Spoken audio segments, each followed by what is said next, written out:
registered or picked that up. Alright, hello. I was streaming already for 20 minutes then, without sound. So, I don't know how that will be, if I can re-edit this once the stream is over and it moves to like a standalone YouTube video. I think I can cut off all the beginning. But yeah, alright. Thanks for letting me know, by the way. It's I didn't even notice that the sensitivity bars were not moving. Yeah, so it sounds clear and easy to understand. Good, because I have a big ass fan that's blowing here because it's super hot today, and there's a printer behind me that's giving off a lot of heat as well. So temperature-wise, it's not comfortable here.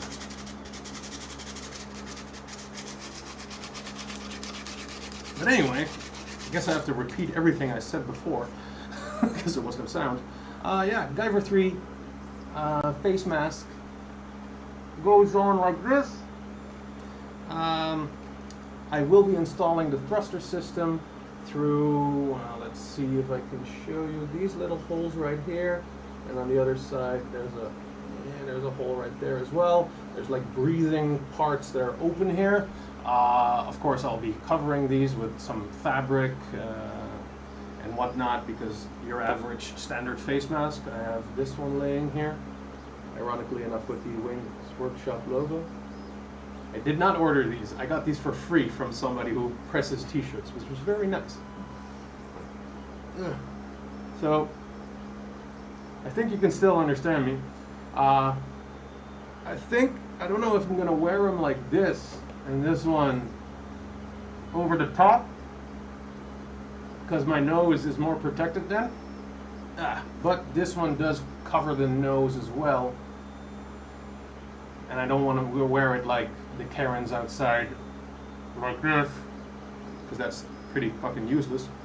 Yeah, so maybe I'll just cut off the ears maybe and glue them on the side and have these ear bits extend a little bit, because this one is also too small. If I wear it, wait, you can see my ear is going like flappy here because I just have a big head. But we'll deal with that once this one is in paint, because Guyver 3, this one will be fairly easy to paint, I think, because the main color for Guyver 3 is just blackish bluish, but I'm just gonna forgo with metallic black. And then only some highlight parts like this ball here, this one, this one, this one. It's in silver. I forgot the actual name. I haven't seen the show in a while. And fleshy stuff like this here. Let's see if I can get the camera to focus like this here. The organic stuff is a burgundy red, and I don't have burgundy red, but I do have like fire engine red, some metallic grayish, blackish. And I hope when mixing these two together, then I'll have some burgundy red. So I've just been sanding little bits of heavy stepping that will still here. The rest is already pretty smooth. So I think for now, I'm just gonna spray it with some black. I'll have to wear my respirator. And turn on the suction. So 1 second. Let's put the hose outside.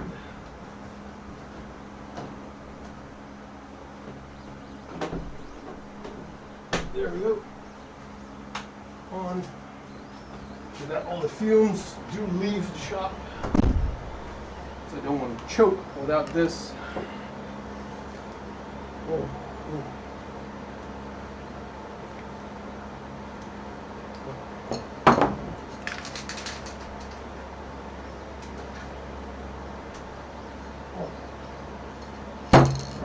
Some gloves.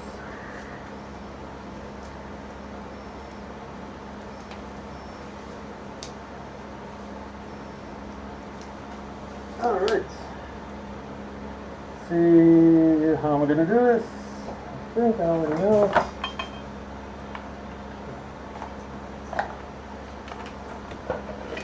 I got this Lazy Susan right here.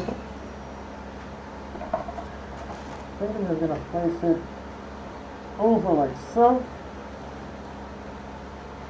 Still pretty good in frame.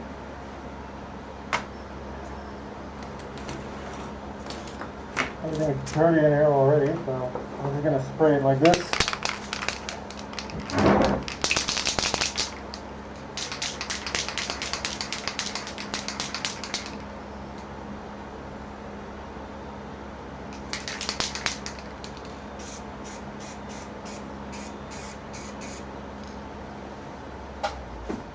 Turn off my fan because it was messing with it.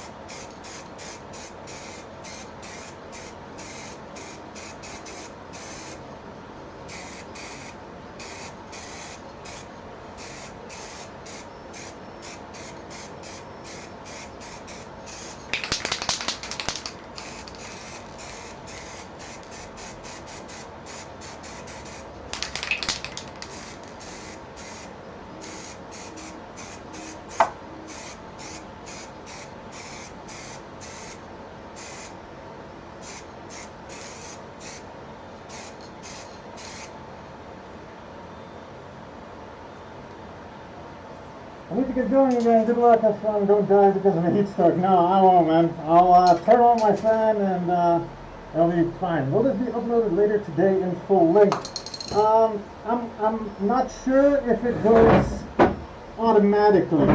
This is my first YouTube stream. I don't know what happens if I do end stream. What I think will happen is that it moves into like review stuff that I can make an edit, because the first 20 minutes didn't have audio due to my own fault. Thanks, Freddie, for mentioning that. And then I can move it to upload. But yeah, I do want it as a separate video. So if you don't have time to watch it now and watch it later, that's fine.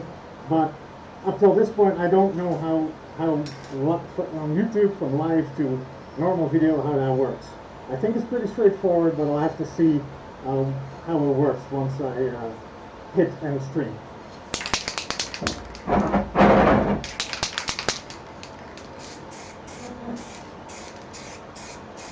I want to give this a proper coat.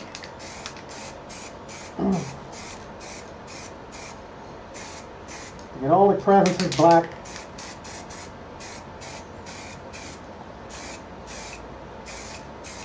Get that shine going.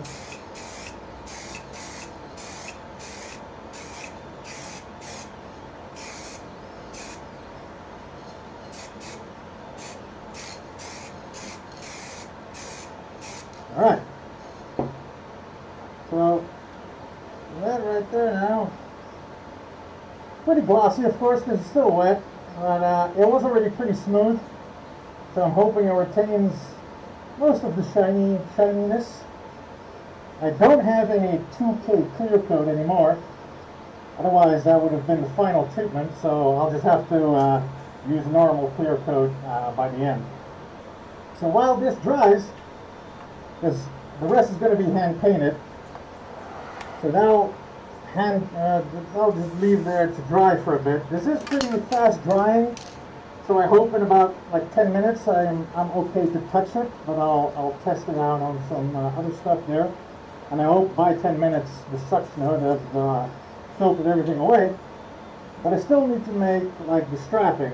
Now my idea was either ruin this Wayne's Workshop face mask, gluing it on the inside or cutting off the ears and just attaching them. However, like how these attach, I already took off the one. I don't know where I left it now, so that might be troublesome. But these use this system, where it just sits on top of on the back of your head, and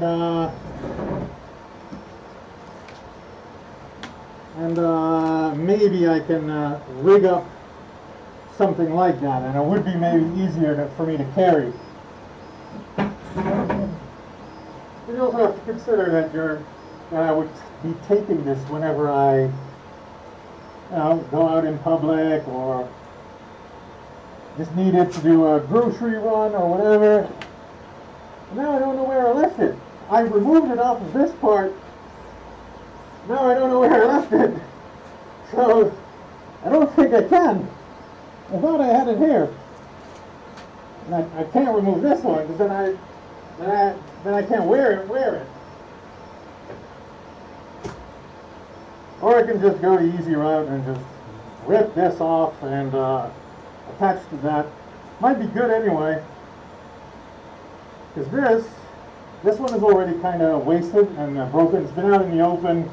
It's already kind of shit. And this red would match nicely with the burgundy. So I think I'll just cut this off and wire it through there. I think I'll do that, yeah.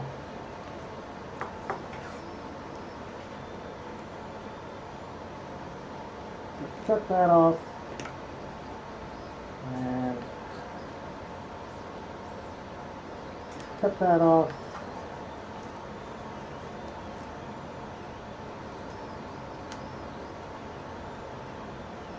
Because I say it's garbage now, and I'm kind of wasting a face mask, but I know it's for this. This degrades as well if you leave it out in the open for too long, because air can still go through it, ambient air, and that degrades the carbon filters in here too. And the way to prevent this is to store it in Ziploc bags, because then it's in a Ziploc bag. This one has been out in the open. I think it's been hanging on my wall for well over a year, so this one was shit anyway. And I missed. So this one will just go here. They have a fair amount of stretch to them. See if I can still smell the... No, I don't. So my suction hood is doing a good job. Because wearing one of those things for too long now in this heat with a printer behind me is god awful. Oof. Alright. So this can go off. I think I'm just gonna eventually use this. Oh, they're separate lengths. Huh.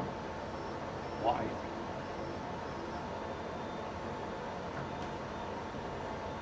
I thought they were the same length, but look. It's way longer. The top one maybe because it's, bigger. Yeah, I guess so. I think this is still wet though, because now that we're moving to this won't take too much time to actually wire through. And it's already getting pretty safe to touch already, actually.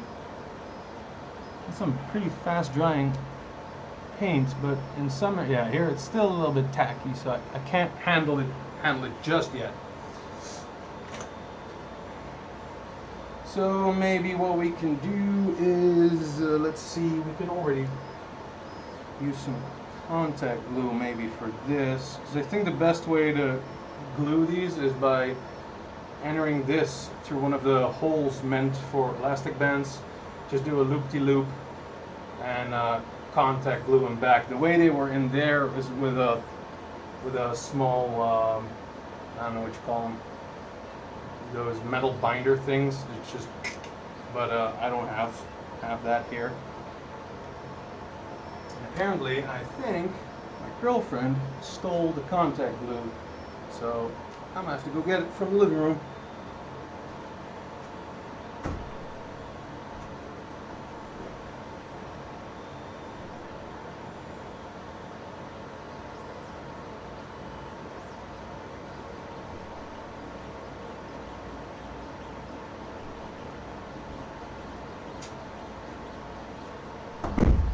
Alright, contact glue. She likes to craft in the living room and then steals my glue. And then leaves her empty bottle on my desk for me to refill. Seems fair, right?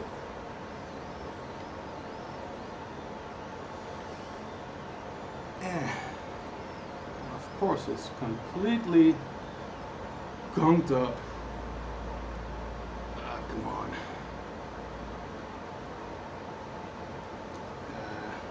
So nasty.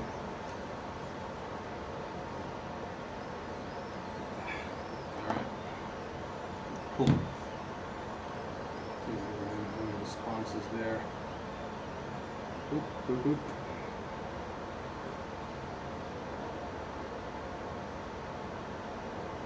Oop. That's still drying. Yep, still drying. But we can maybe, unsure if I should like loop it first or I'm gonna, yeah, I can do the glue already, I guess. Yeah, that hole is big enough. That's fine. So leave some room to do the loop. Let's see, tiny blob of glue there. And glue there. I had a white elastic rig on these for the Instagram video that I had wearing this mask, but it was white elastic, so it kind of, it's not nice with a black mask. I mean, as long as we're making a cool mask, it might go all the way and not have like white elastics. You know, have a matching color scheme. And that holds up pretty nice. The contact glue does do a well enough bond. Might not be perfect, but it holds up.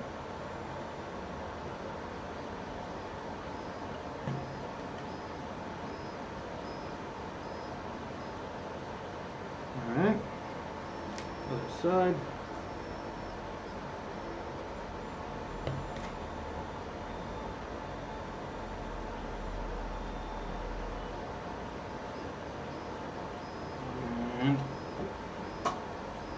Seems all tedious, but yeah. In a ways it is, because we're just doing stuff and waiting for it to dry. But that it's so scorching hot in here now also kind of helps with drying time, as this is, yeah, it's pretty dry already. Still, there might be areas that is not dry, so I don't want to have a nasty finger imprint on it somewhere and that I handle it too soon, because that would just be a waste. It's gonna have to sand it again and all that stuff, and I don't want to do that. Let's see. Okay, this side seems to be fairly easy touchable. I don't want to like grab it and hold it firmly, because it might be like dry to the touch, but not when you like pressure. Yeah, see here on the nose end, it was a little bit, there's a little bit of a streak here now, but not too bad. So here, probably because it's like a recessed area, some more paint collected. Is it the same here? No, on the other side it's pretty dry to the touch. Pretty good. Only here is now where it's at. We don't have barge cement here here in the Netherlands, at least. Maybe somewhere in Europe, but I'm using basically the same. It's contact glue, but from my supplier in Belgium. The physical store name is Cosplay Shop, and they sell their own variety of contact glue. So I've never tried barge cement, as in the brand itself, because it's simply not available here. Let's see, what else can we do? We can start by mixing up our two paints, because I don't have any burgundy, and the fleshy bits on the Guyver need to be a burgundy color, but I do have fire engine red, sorta, and a more metallic, darker one. So I'm just gonna mix two of those together, and then hopefully we'll get color that we can be happy and satisfied with. And I'm going to get all paint hands. Let's mix this up. This is an enamel based paint, so it will take a while to dry, but since it's already the final stages of paint, because the majority is just black and only a few bits are red and just a few bits are silver, so when it's all done I can already kind of wear it for the demo here of this video. But yeah, with these enamels it kind of takes a long time to dry.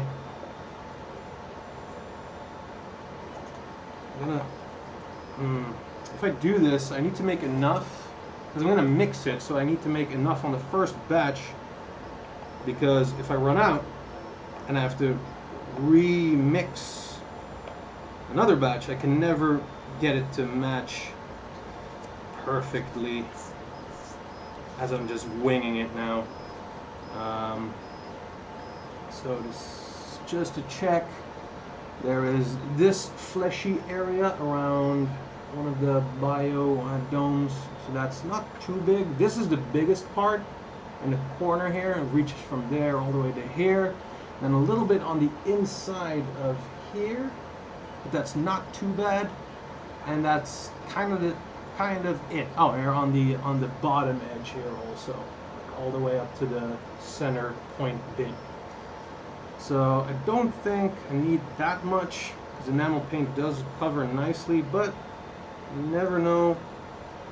So I'll just make a fair amount of paint. One more. I hope that will be enough.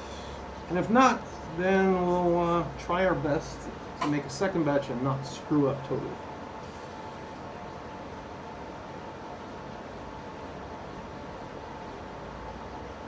There you go. Now for the black, the metallic gunmetal, but I'd rather mix this with a grayish tone instead of a black tone. So what I'll do is I'll just add a little bit first and then start mixing and just keep adding gray until I reach the color of burgundy that I'm happy with. Let's see if I can do that on camera a little bit better. I always use these paper cups, but then upside down, because then it's like higher.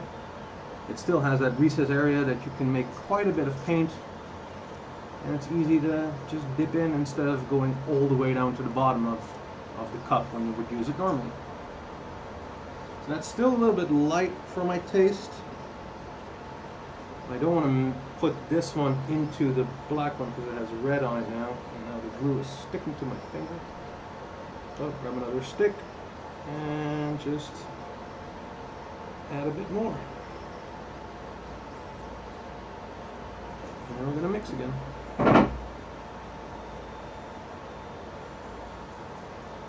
And now it's getting darker. You gotta stir it quite well for it to blend perfectly, because otherwise we'll just have gray and metallic-y flakes and strokes in there, and I don't want that.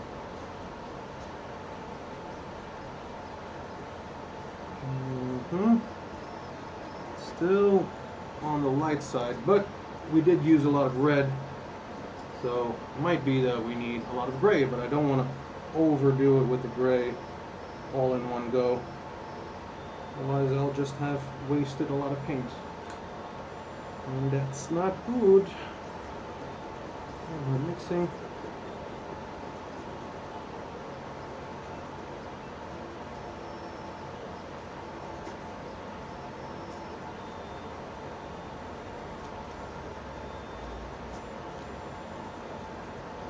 It is getting a nice darker tone. Seems on camera it's way lighter than it is, but this is just a simple webcam. There's studio lights on here as well, like there and there, so that adds to the whole brightness of everything. So in real life this color is getting way darker than it is on screen, but to my taste it's still a tad too light. We're almost there. I think just one more good amount, like so. These last few drops off of here. Come on. Alright, I think that should be enough to give it that last bit of darkening. And I hope by then that last little wet area is dry, and we can just hold it by hand. Be sure to wear a glove just in case I don't leave any nasty fingerprint on it, to like if there was one last bit that was red that I missed. Yeah, this is a nicer darker red burgundy-ish color. Seems to be mixed up fairly well. Let's grab a clean stick to do the last mixing, because that has like parts gray and red and all that stuff, so give that last good mix. Alright, that paint is ready to go. Let's see if the model is ready to go, and first I'll be doing the elastic bands to it then. I think it should be fine. This little area, let's see, where was it? I think it's here. Yeah, you can still see a little bit of my finger streak here. You won't be able to see it on camera, it's that minuscule, but yeah, that's dry now. I can safely like swipe it with my pinky. That's good. So, now the already looks way different than before. Kept its shine. That's why I chose the metallic black also, to have that reflective base. And hopefully with some more clear coat that will look even more shinier. So I think this long strip is more for the top end, because it has to go more around your head. So I'll wire this one through the back. Now it does have some glue on it. Stretch it around a little bit. Stick it on. Seemed that held pretty good. Same for the other side.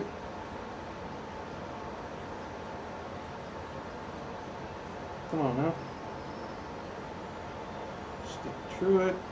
Stretch it a bit. Make that contact. Well, that's pretty good. Hopefully it's no, it is not. So I'll have to shorten this. This is way too loose. But of course, I'm attaching it. Yeah, I already know what I did wrong. I'm attaching it here, and on the mouth mask I took this off of, it attaches like way over here. That's still fine. I'm still gonna attach this one in the same way. I'll just cut it in half and overlap it a bit until it sits nice and snug on my face. Let's see. Put it on like that. Hello from South Africa. Well, hello from the Netherlands. Strictly brush-on technique, or will you do some airbrushing? I did have my airbrush ready. I cleaned it yesterday just in case, because at first I wanted to do this a flat black. I only have flat black in my Tamiya, but I think I'm just gonna forego airbrushing, because with airbrushing I would just create more work. I would have to tape up everything where I don't want that color to go, and it's so small and minuscule. Like the biggest parts that are going to be painted is the dome itself here and the red that goes around it, and on that. And you can easily do that. It's just faster by brush. So, alright, so both are now on. Let's see if the bottom one needs adjusting as well.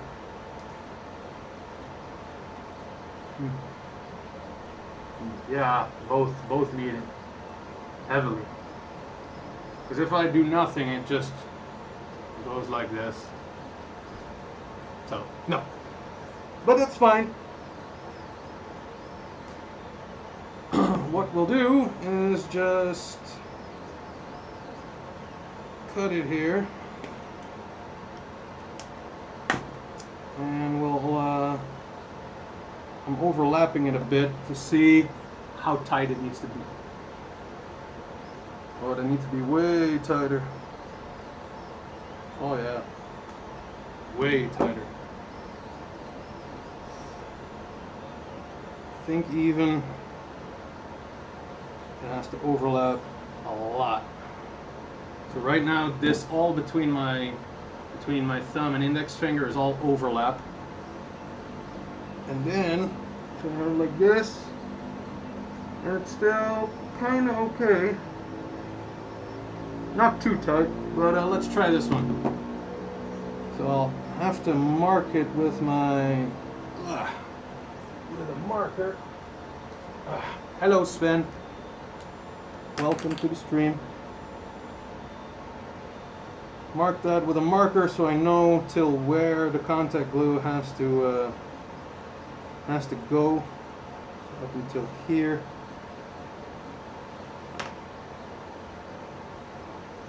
So that's marked, and now for the bottom one, because we'll do that at the same time. Boy, it's hot in here. So yeah, bottom one, yeah, about the same. It has to have a heavy overlap.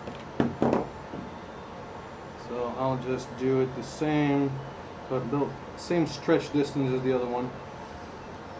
So that one goes until there. That one goes until about there. All right. This big old ball of snot on there. Yeah.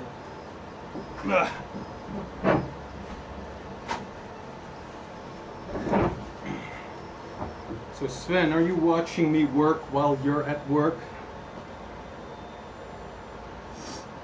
And did you ask for your day off for moving? If not, go. Need to know if it's on Wednesday.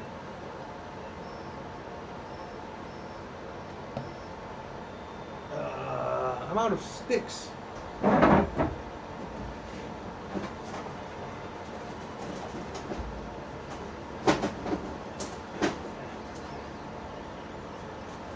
Not out of sticks.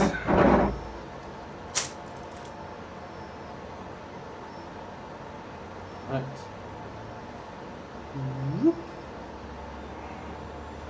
That's one side.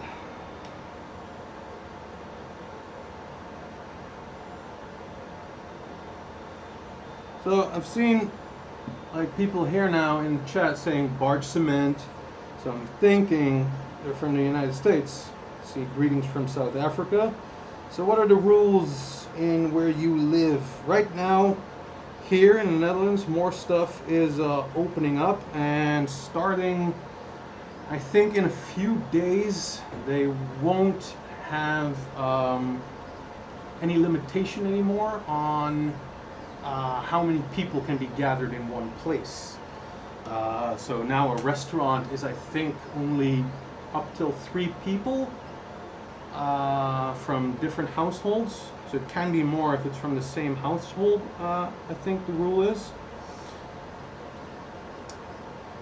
And like places like public transport, you need to wear a face mask. Not that I take public transport, this is, I just want to make this just to make it because it's funny. And I want it. But yeah, what are the rules and situations now in all the other countries right now? So, Forgotten Soul, you're from South Africa. How's it over there? If you're still in the chat, that is.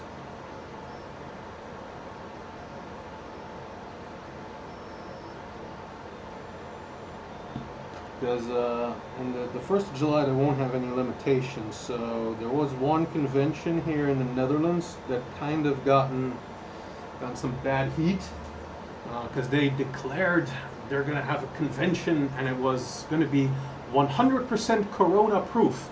That's a pretty bold statement to have. Desiree Collar, hello from Switzerland. Well, hello from the Netherlands. I actually just sent 3 smokers to Switzerland. It wouldn't happen to be you, would it?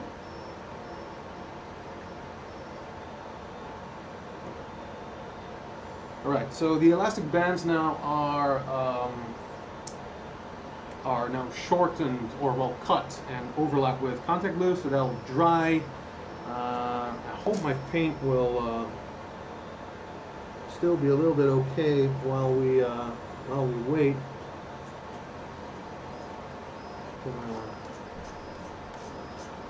Okay. What's up? Thanks for joining.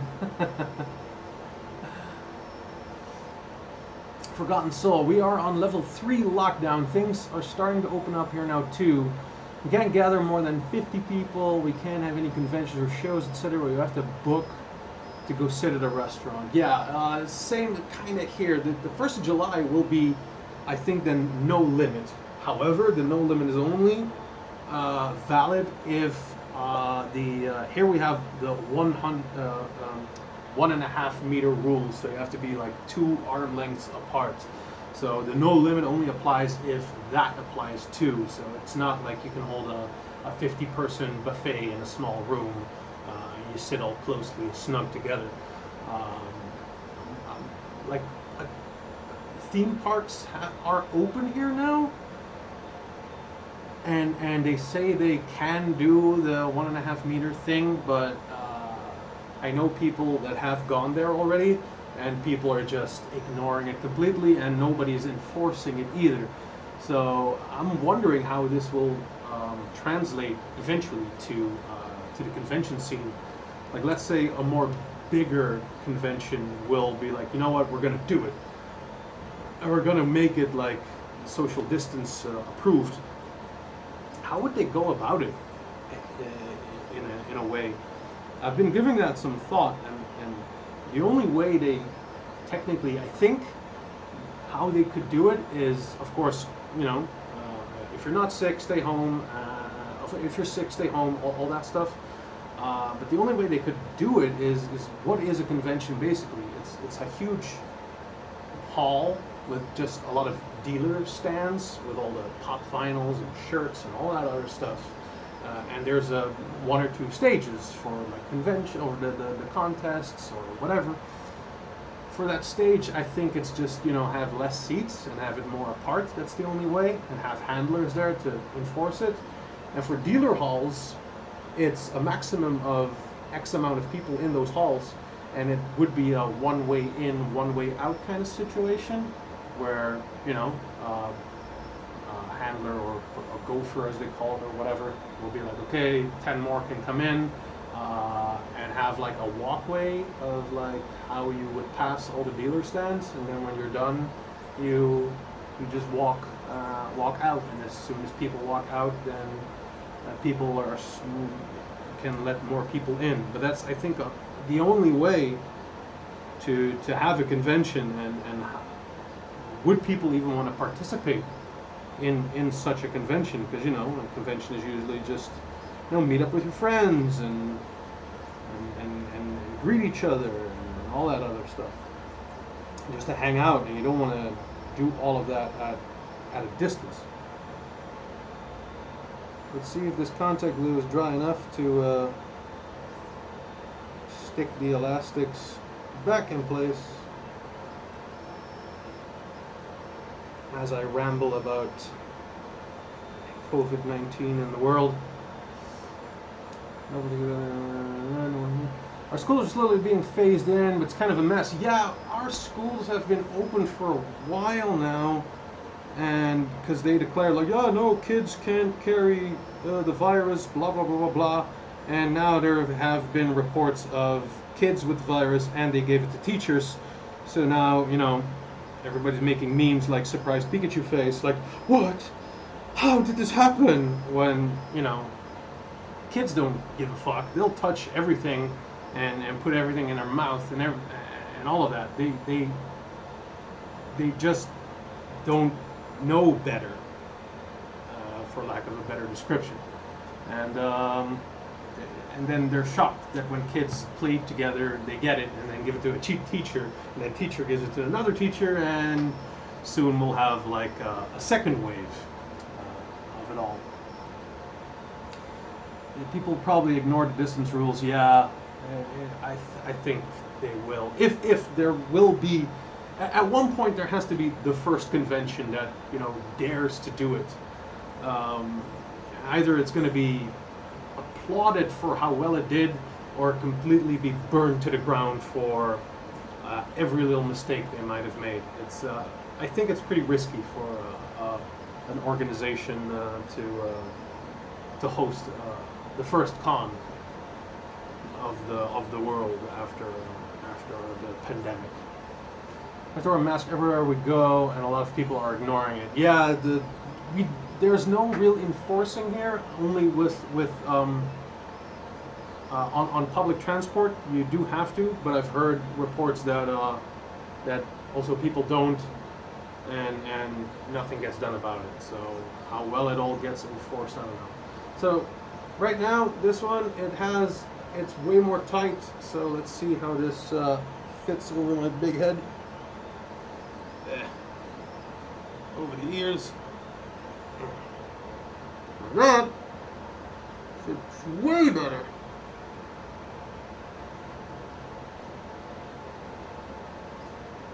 I have the floopy ears.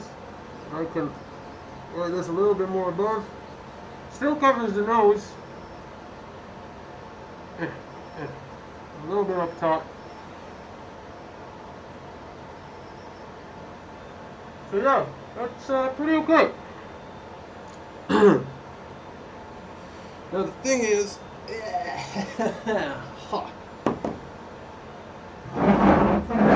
just to give you an idea of how warm it is in this room, it's now 30.6 degrees Celsius. Because the sun is most of the day on that window right there. There's a hot printer in the back running, and I didn't turn on my fan after I turned it off to spray paint, so it is quite burning in here. So let's do some hand painting. I'm a special needs teacher. Ah, yeah. Then you know about kids. Kids carry everything and touch everything. Not to be mean, but they do. No, it's not at all to be mean. It's just they don't know better. They don't. I think it's the realization of like, oh, I can't do this. It's just not there. So when our schools got phased in, our numbers skyrocketed, and we've had 3 teachers die already. Oh my God. We're not allowed into a place to put food or anything if we don't have a mask, and they brutally enforce it here. Looks much better. Maybe you should wear that mask on public transport. Yeah, I don't take public transport because I have a car, but I just want to I want to do this thing, but I'm not sure how the reactions will be. I want to wear it, and of course this is, you notice this as it's different from your standard, you know, face mask. What I want to do, I don't know if you've seen the Instagram video, I mounted the thruster system in this, and then the thrust comes out of these holes on the sides. What I want to do is kind of have it as a social distancing enforcer for people who ignore it. Like when you're doing grocery shopping, people are always in a rush, they don't care about anybody but themselves, and like when they want to pass you quick and I see it coming, or they'll move, then I'll just hit the button and be like whoosh. So, but it can kind of backfire because people are idiots and people don't like being pranked on, especially in times like this where everything is scary, and then in comes me with a scary face mask that can eject cold stuff. Don't know how these reactions will go. So Florida and the United States is on a phase 2 of opening things back to normal. Restaurants, beaches, etc. back open, but social distancing is required. Mask wearing is not strictly enforced, but encouraged. Yeah. Phase 3 will allow for sporting events to resume with a more relaxed social distancing. Who knows what will happen if the second wave hits? The U.S. hotspot will put the law panic. Yeah, I work for my my normal job. I still work at Shapeways 3 days a week. That's a 3D printing company. They have a factory here in Eindhoven, but also one in Long Island City, New York. They have been closed since the beginning, and we're picking up all the productions from them. So I'm unsure how it will be when they will open. They're still closed. I don't know how it is for other normal businesses if that's open. They are open only for medical reasons. They are helping local hospitals with like printing holders for like face shields and all that stuff. But all the ins and outs of that, I don't know. When you're not living in the States, and maybe that's also when you live there, it's almost hard to get like true reports of what's going on, because there are plenty of news organizations that just make headlines that are fake, and it's kind of hard to sift through all the what's real and what's not true. So I try not to jump to conclusions, but yeah, if it gets a second wave, then it doesn't even matter where it happens. If somewhere a second wave happens, it can affect like all countries surrounding it. Let's see where I have a thruster. I have one right here. Now I need to see how this fits with the hoses in it, because when the hoses are in it, it kind of has the tendency, because the hoses have to run past my neck, through the jawline, up here, and then here's where the holes are for the face mask, and then it comes out. But they go at such a sharp corner that I can use like an L bracket to guide it, but then these things will stick in my cheeks like this, and that will hurt within 2 minutes. That's not comfortable. With the hoses itself, it can make that turn, but because of the pressure of the hoses, it can like lift it like this. And this is an exaggeration, but you know, it can do it like this, and that kind of messes up how it looks. So I need to install it and see how it will be.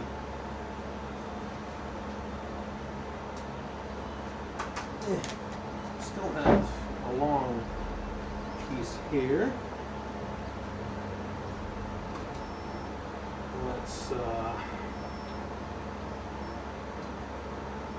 put this down the middle.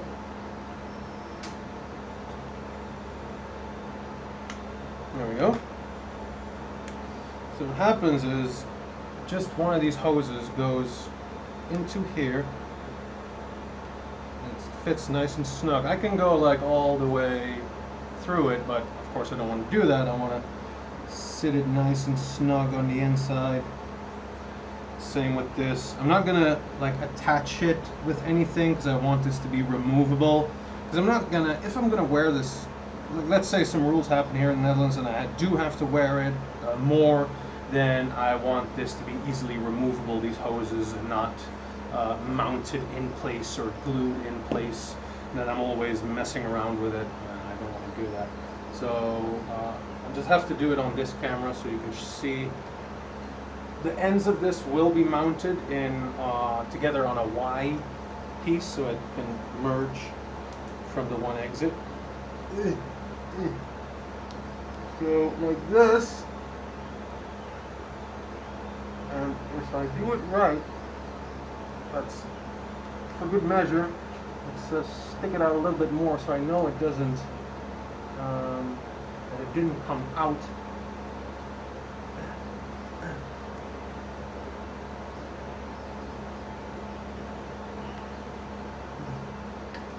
Alright.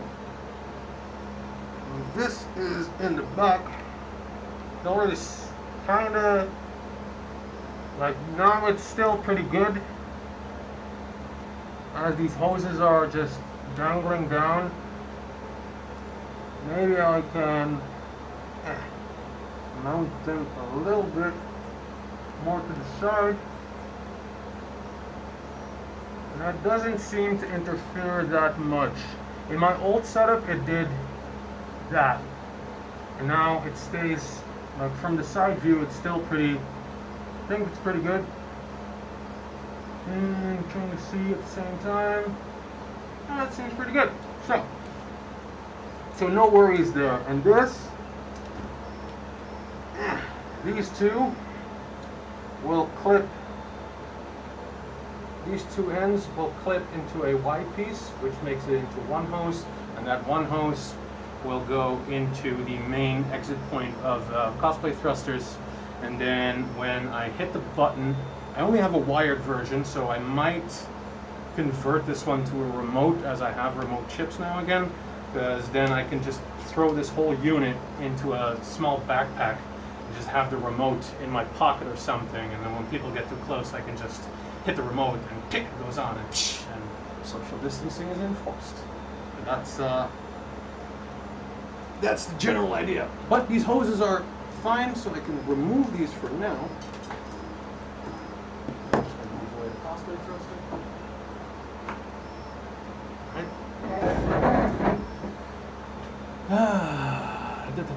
Wayne walks in with the epic mask. Good to see you run. That run music playing. Yeah, who knows?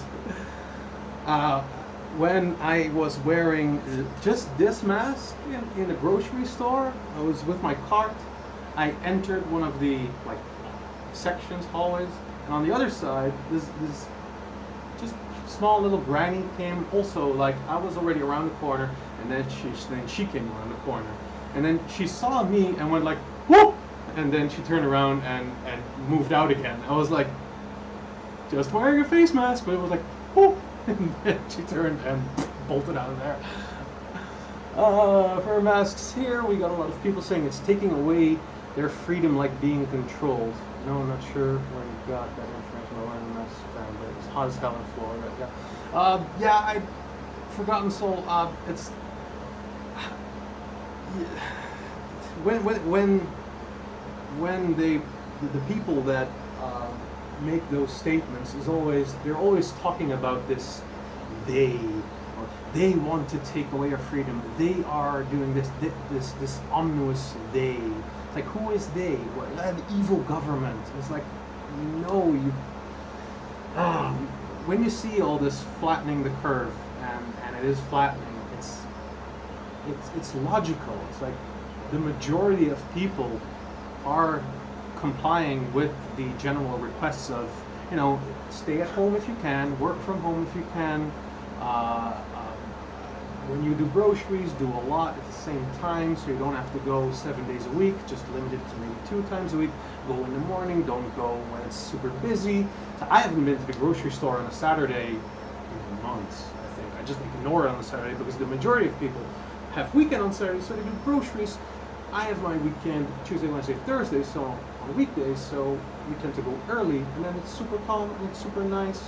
There's not a lot of people bothering you or in the way, and it's just so much better. And that's why the curve is flattening, because a lot of people are wearing face masks, a lot of people are adhering to the rules, and this small majority will eventually say, like, see, it wasn't needed at all, it's going down by itself. And it's like, it's almost like logical thinking is ungraspable for these people. They always blame something else. It's like they do this and they are taking away our freedom.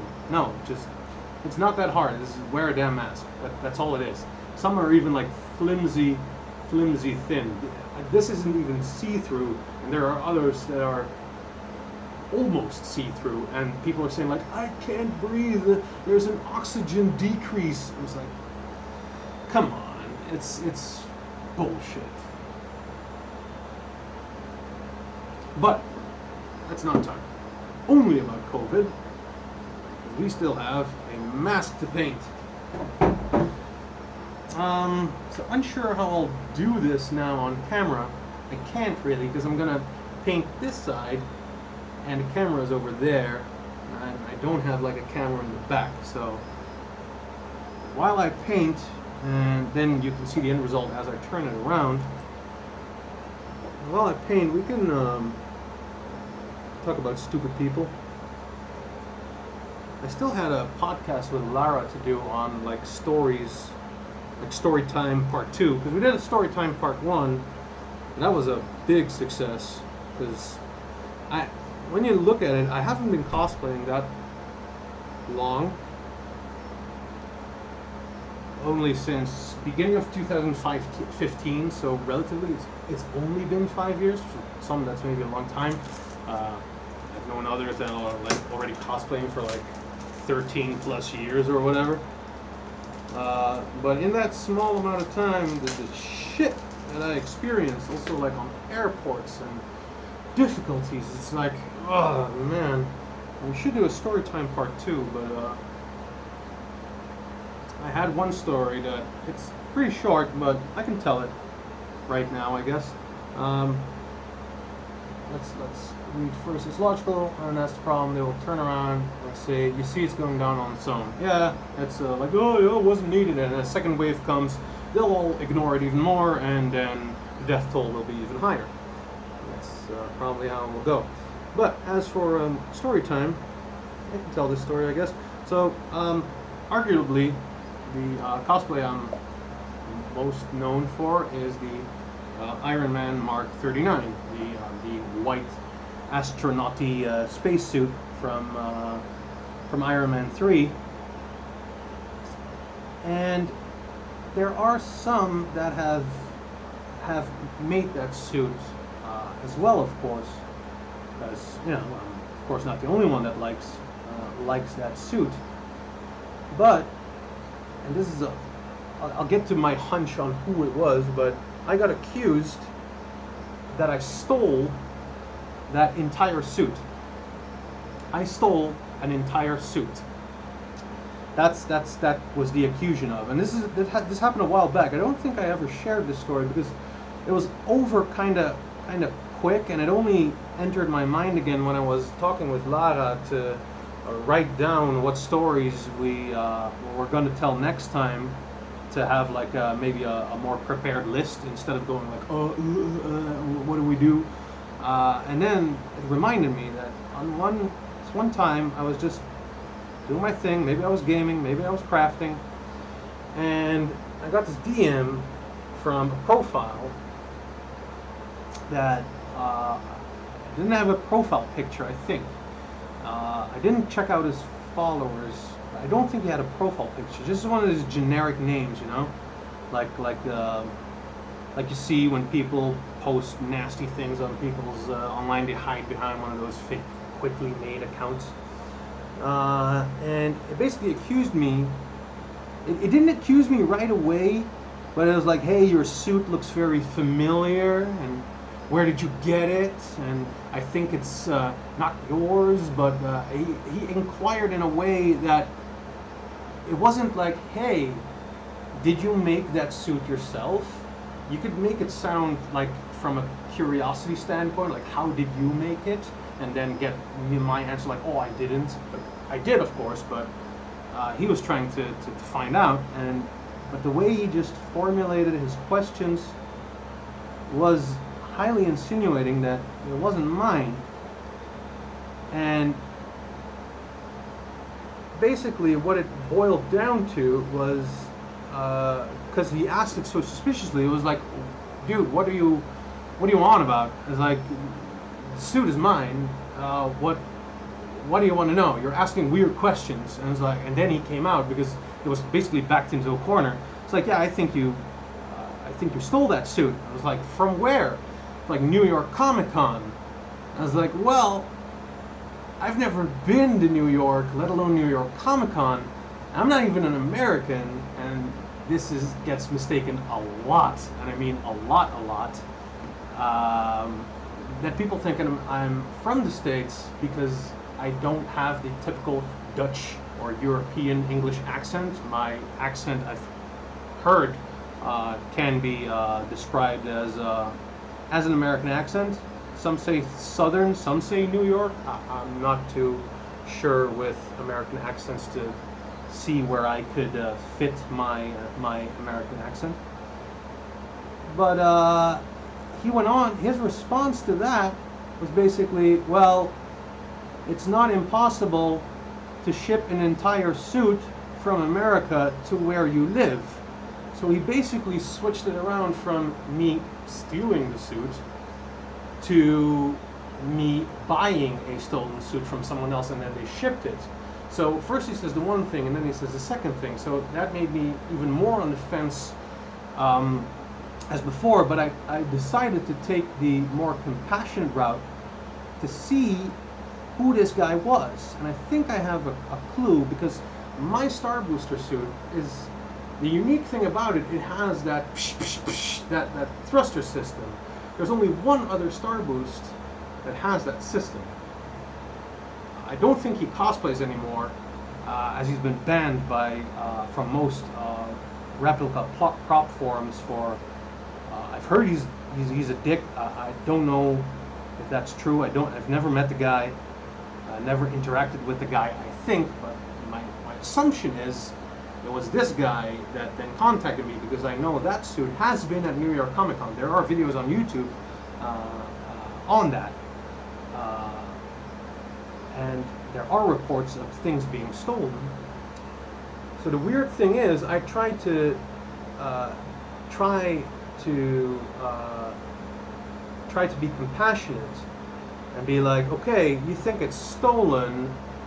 Since I have this suit, I can put out some feelers and be like, yo, do you know? At this point I showed him my work in progress pictures, even though I was not obliged to, but just to throw it out, I was like, here's my Instagram, scroll all the way down, you can see work in progress pictures of it in raw foam. So this suit is not what you think it is, it's my suit and I built it. So that convinced him already, but at that point I wanted to find out who this guy was, and if it was the guy that I thought it was. So I tried to be compassionate and be like, yo, maybe who did the suit belong to? Like, who are you speaking on behalf of? And I can put out some feelers, and maybe because I have this suit, I can use it to my advantage, and maybe we can track it down together. So is there like an email I can contact you on if I know some bit more? And all of those messages from then on were just seen, and no response whatsoever. That's maybe a bit of a bummer to end the story on, but everything together was just super weird in that short conversation that it was. From me being a thief and that I stole Star Booster, to maybe you just purchased it and shipped it, or that they stole it and shipped it to you, and that I knew this or whatever. Friggin' weird. From, okay, it's not you, and then me wanting to find out more, be like, hey, maybe I can help you on like finding it, and then it just gets ignored beyond all belief. So I don't know how, it was super weird. Like I wouldn't, it's not that I was obliged to show him my work in progress pictures, but I did want to like get it to die, because nowadays on the internet you just have to say something and the mob will believe it. So I was like, yeah, sure dude, here's my work in progress pictures, go away, this suit is not yours.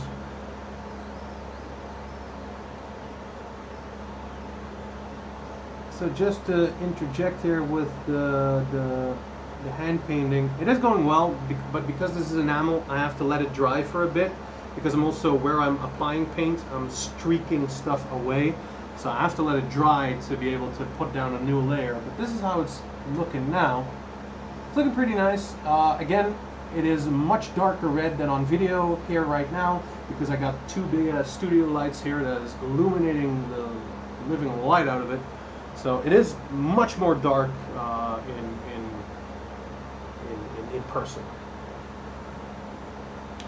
So now I'll be moving on to this fleshy area that's around it, because that probably needs 2 layers as well and has the silver core in there. So I thought this was going to be done pretty quickly with painting, but we're already streaming for almost 1.5 hours. So thank you for joining me while I do some hand painting and this first stream on YouTube. And hand painting is something I rarely do, so I kind of have to work on my my steady hand here, which is not steady at all. But you know, small steps. Small steps. Kill them with kindness and compassion. Yeah, that's. I can be a little hot-headed at times. Maybe jump to conclusions. I'm not without faults myself, of course. But in that situation, when somebody confronts you already, like, oh, you're a thief, screaming will not, like, doing, like, no, that will not help the situation at all. I want to, like, resolve it as fast as possible. Also because I'm not going to spend a whole day, you know, talking to this guy about something that's not true. It's just not worth it. Getting all aggro and violent back just doesn't yield the results you want. But yeah, afterwards, you tell it to friends, and they were like, "What? What happened? What? You stole it? Like, what? Who is this guy?" And yeah, it's just met with it just felt weird straight from the beginning. The way he just talked, formulated, it's weird. But like, I'm mind blown how someone can accuse you of stealing cosplay. Yeah,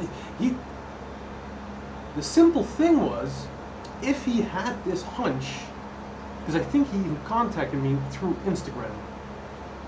That's why I'm still vaguely remembering the gray profile photo.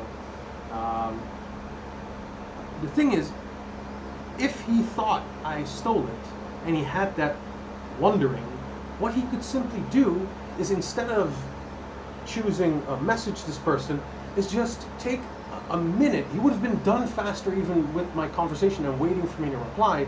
Just scroll down and you would eventually see my work in progress pictures, and that would have answered his question already without ever noticing me or making me suspicious of who he was or whatever. He could have had his answer without any interaction with me.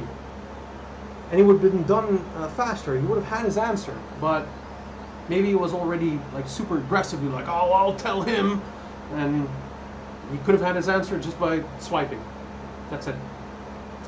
What clear coat will you be using to seal in the paint? At first, I was gonna use I don't know if you've seen it, but I've made a Peacekeeper shotgun from Apex Legends from a friend of mine, Sven, who was earlier in the chat.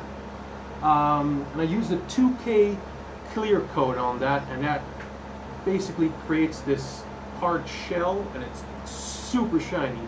The downside of 2K is once you pop, it's basically a rattle can, like so, but it has a separate valve in here, and that leads to a hardening chamber on the inside. So there's 2K, it's two components, and that valve, once you shake it and then smash the valve onto the table, that valve will go in, pressure, break the seal on the inside, and then the hardening can go out, and then you can spray, or you can shake, mixing the two components, and then spray it, and then that creates that super shiny hard shell, and it's beyond any shine you can get with a normal one. Downside is, once you do that, you have about 24 hours to finish that can, otherwise it's useless and super hard. That's the downside. Since this is just an impromptu stream, I don't have it on stock. I'll be just, I don't know where it is. It's right here. I'm just using standard. This is the most cheap. We buy it at Action here. This is the cheapest clear coat, just 1K. And but I will not clear coat it on this stream because this enamel paint will take at least a day to dry. So I don't want any interference. I'm gonna let this fully dry. Maybe even for 2 days, and then hit it with clear coat. But it's just standard one component clear coat that I'm going to use. A bit long answer, but that's kind of what I do. I always give a lot of information. I've even said that somebody said I'm mansplaining, but I don't agree with that, because when people ask me questions, you gotta remember, I make YouTube tutorials. Well, I haven't done it in a long time, but I do make them, and people always ask for advice. So I'm used to giving out as much information and explaining a subject as much as I can if somebody asks me, because that's usually the format, is like getting knowledge on something is how the questions are asked to me. So I'm always in this default of giving out almost too much information, because it became so normal that people are coming to me for advice and like, hey, how can I do this and how can I do that? That just is, it became my default way of answering. It's just, what clear coat do you use? It was the answer. I could have said, oh, 1K, but I'm then default to like, oh, I can use this, but I don't have it and how it works, but I'm using this. So it's just what I do. Give out a lot of information to give you all the detail. That's also turning out pretty nice. I've been working on my Fire Rock cosplay, but I won't lie, when Comic-Con here got cancelled, it was my first competition, I got so demotivated. I'm slowly getting back into it now. I've noticed that mindset that you just shared. Ironically enough, I've noticed it in sales. As I sell the smoke machines and the cosplay thrusters, back when all conventions got cancelled, my sales plummeted completely, like non-existent. That, of course, from a business standpoint is pretty shit, and people are demotivated, like you say, like, oh, maybe it was their first convention competition or whatever, and all the projects from all the cosplayers ground to a halt. No convention, no competition, no suits, it means no smoke machines. Also, like, finances are unsure for people, so they're not going to spend it on a thing that farts smoke, which is understandable. I don't blame anybody for not buying anything, of course.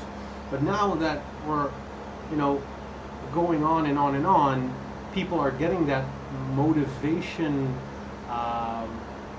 back. They've been sitting still for a while, and that maker's itch is getting back. Maybe a con comes close, like maybe in the winter we'll get some cons. And people are, I'm seeing it on Instagram as well, on like the people I follow, projects are getting started up again. And that I see in sales again.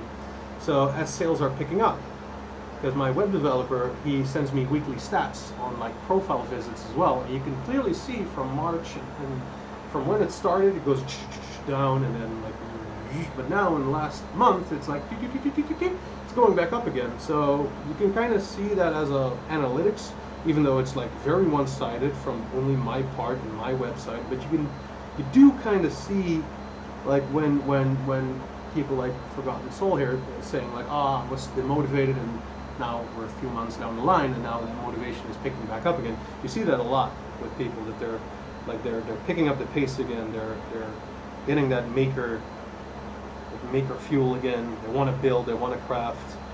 They're tired of it all, and they just want to create.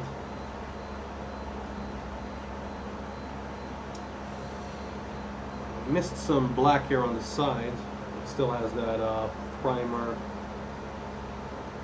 color.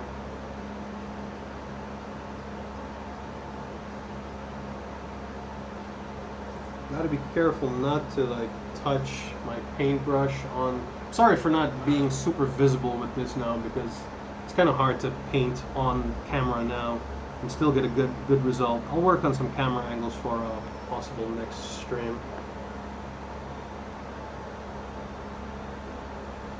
I don't want to get any red paint on the part that's going to be silver, even though I'll cover it with silver. This is a red paint, so, and that's always very messed up to cover, because red is very high with pigment. It's kind of like if you want to paint like a red wall with white paint. I had to do that at my brother's house when he moved into a house. The walls were red and he wanted it white. Man, that was a job. I don't know why anybody would want red walls in their living room. It's completely red. It's just as red as the paint that's appearing on the screen. Entire living room walls like that. Maybe some people like it. It's not my cup of tea.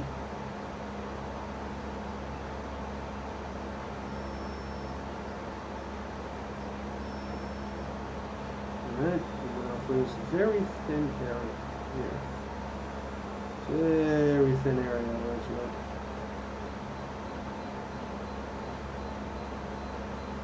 Alright. Oh, missed the spot.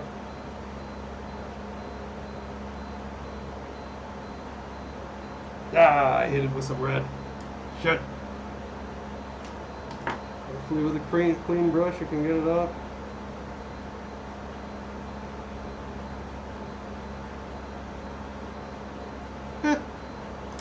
it's blended. So that's the two parts already. Now where my finger there is, it is also red, and then on the inside here, this is going to be tricky to paint because this goes like inside, and that's also red, and it has that same texture as that there. So let's see, we'll do the front first. No, we'll do the inside first because I'm noticing I'm holding it with my fingers there where it needs to be red painted. So we'll do that last so I can keep this grip. So we chat for a bit. Really helpful though to give detail. I've learned so much. Oh, well, you're welcome, man. I'm glad and appreciate you sharing your knowledge with us. It helps to know all the details and that you don't limit the information. Much appreciated, brother. So glad your sales are going back up. It's so horrible how business plummeted. Yeah, it's because like I have my website and that's under the care of one of my colleagues because he has his own business as well in starting up websites and supporting web shops like my own, like doing the whole back end of that stuff. And I have to pay him monthly as well. It's a standard contract with a fee we discussed, but like even though I don't make sales, I'm still obliged to pay him. So bills will still keep piling up. Like when I have to do taxes, my accountant, because I can't do that myself, my accountant, well, has to be paid as well. So no sales, then you know it's quite messed up if that all grinds to a halt. I think for this smaller area, I'm gonna have to use a smaller brush. See if I have one in my very basic, very cheap brush set. And I might have to eventually, I'm probably gonna mess this up because this spike is the thing I'm gonna hit when I'm painting the insides red. So I think it will happen because it's very narrow. What will happen, I'll just use some of that flat black later to cover up that red again. Since it's in a crevice, you don't really see it, but me knowing, I guess, is enough that it's there. So has to be black then if I hit it with a red. I'm just gonna streak off as much paint as I can.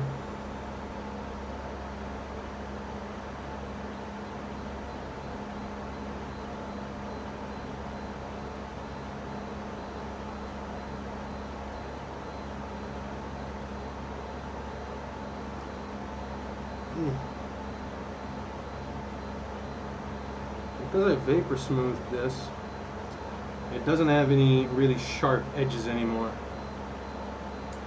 So where red ends and black stops, or and black starts, it's going to be this rounded corner. So that's the only part that will look a little bit off, but maybe I can clear that up later with some masking tape and some black paint.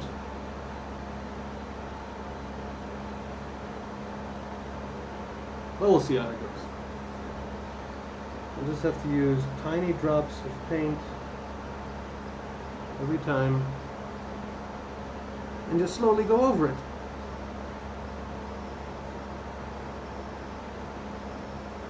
You know, one thing though with this, and this is like a guilty pleasure of sorts, since this whole corona thing and the social distancing and all that stuff, the only good thing that came out of it is Karen memes, and that they just out themselves.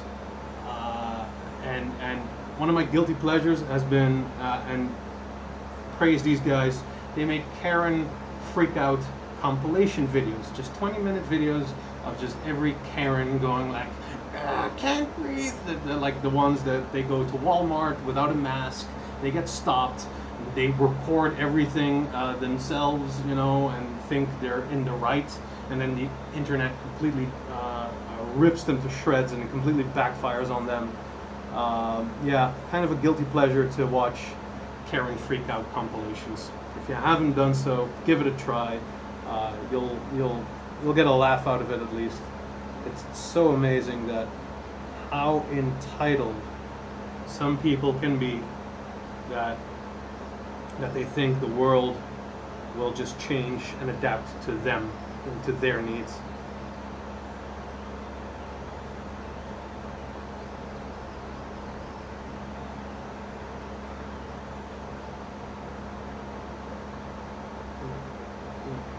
It's going quite well actually, the inside painting, especially if I hold the brush at a steady angle. I think the same as the other places. I'm streaking also some paint away as I approach some other spots, so I think I'll have to do this second run as well. That's quite alright. It's going fast enough.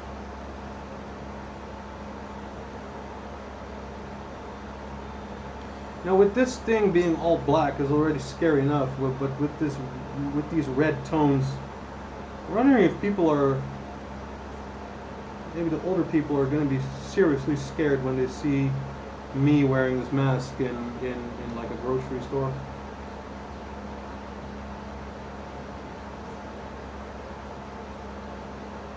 And then the supermarket throws me out and I'll be like, I want to speak to your manager.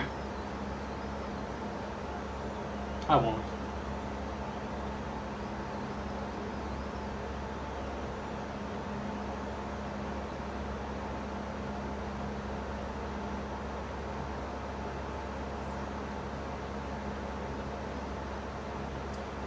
That needs some retouching with black later. Fill in this little bit, and I'm not wearing my glasses and I can tell. A little bit of smudging with my finger. A little bit of a, I'll show you in a bit. I'm having this last touch up here.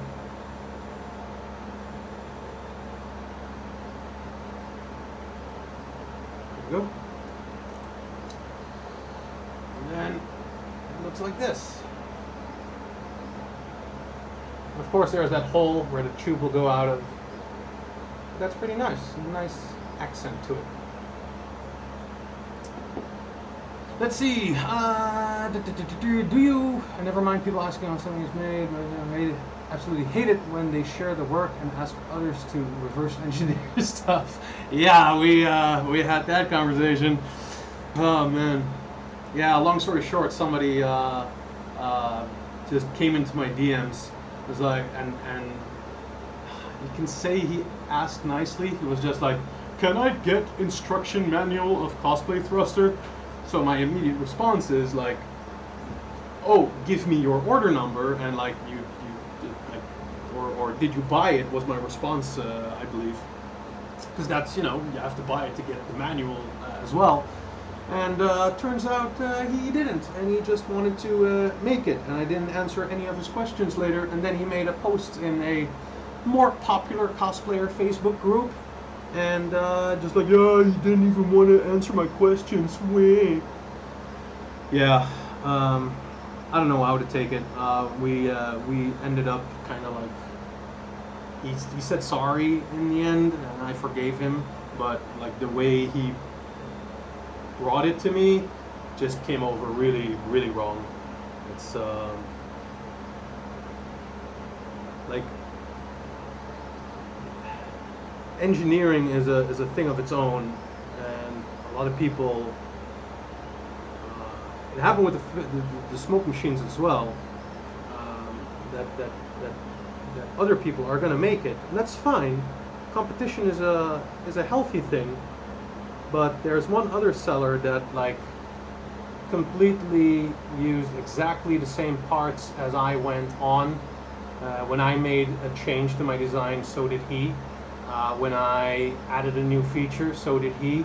And it almost followed it to the letter. And then, in my opinion, are you really a maker then? Are you like in it for your product? Do you stand by your product, or is it just a plain rip-off of somebody else? Because I'm proud of the thing I make, the thing I sell, and if anybody has a problem with their device, then I'll help them to the full capacity of my ability because I believe in my product. I don't think you can have that same energy and same motivation if it's just a blatant rip-off of someone else, and somebody has problems with your machine then. Where is the service then? But that's my opinion. I make my own. Do you do most of your own 3D modeling? Do you use Fusion 360 or Blender? Mostly I do my own designs. This one I did not model myself. It is, I got it from CG Trader. I saw it by chance pop by. I don't know how anymore. Let's see if I have the browser open here. Yeah, CG Trader. It's by Seberdra.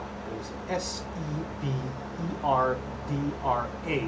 on cgtrader.com, and he sells all of these type of face masks for different animes and all that stuff. He has the Guyver stuff, he has Gundam stuff, and it's all like face masks like this. I can't really show it now here. Well, maybe I can. Hold on. Maybe I can. Might be nice to give him a little plug. Screen, a display capture. Yeah, add source, display capture. Oh no, wait. No, not display capture. I know. This should be removed now because now everybody sees this stuff. Sorry about that. I should do, if you guys want to see it, it's just nice to also plug him. Browser source. That's it. Add source, and then yeah, it says this of course because it's this one. Copy. Go back. One part, and hello. There we go. And done. There it is. Probably have to enlarge this. No, I don't. Maybe like this. Is it working or not? No, it's not. Is it? No. Shit. Oh, sorry, I can't show it. It doesn't really want to do it. But that's his name, as you see here, in as what is viewable.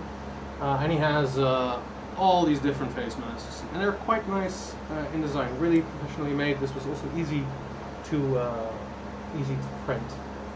No browser source, yeah. The only way I think I can do this is if this camera is lengthy enough that it will allow me to do this.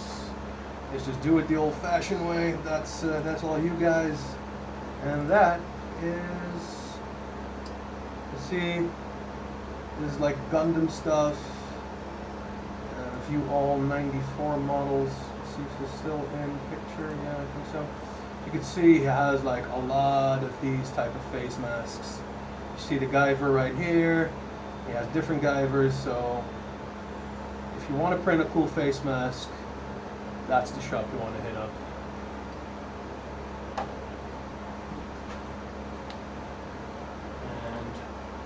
I'll leave a link to his store in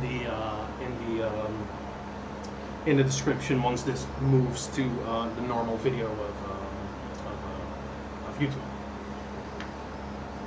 That's what I like about cosplay: the calmness and the mistakes. I mean, yeah, the mistakes can really frustrate you sometimes, but can be fixed or work out somehow. Yeah, the most common joke about it is, "Oops, oh, battle damage." So you know, we make and we fix. So, yeah, it's part of it. Karen memes have been a life-saving entertainment during this time, yeah. I just watched a video where they show a Karen university where you learn to be a Karen, yeah. I like the Karen and the super Karens where just the hair gets bigger and bigger. It's like Mega Karen, Ultra Karen. What an interesting life you lead, Wayne, all these weirdos that seem to DM you. Oh, yeah, it's, if you haven't checked it out and you want more ridiculous stories, I think, did I ever upload it? Oh God, I hope I did. Yeah, storytelling part 1. It's the second video on my latest videos on my YouTube. It's Hot Blues Hotcast, episode 11, Storytelling with Lara. It's we share just stupid stories, and we have Airport Karen.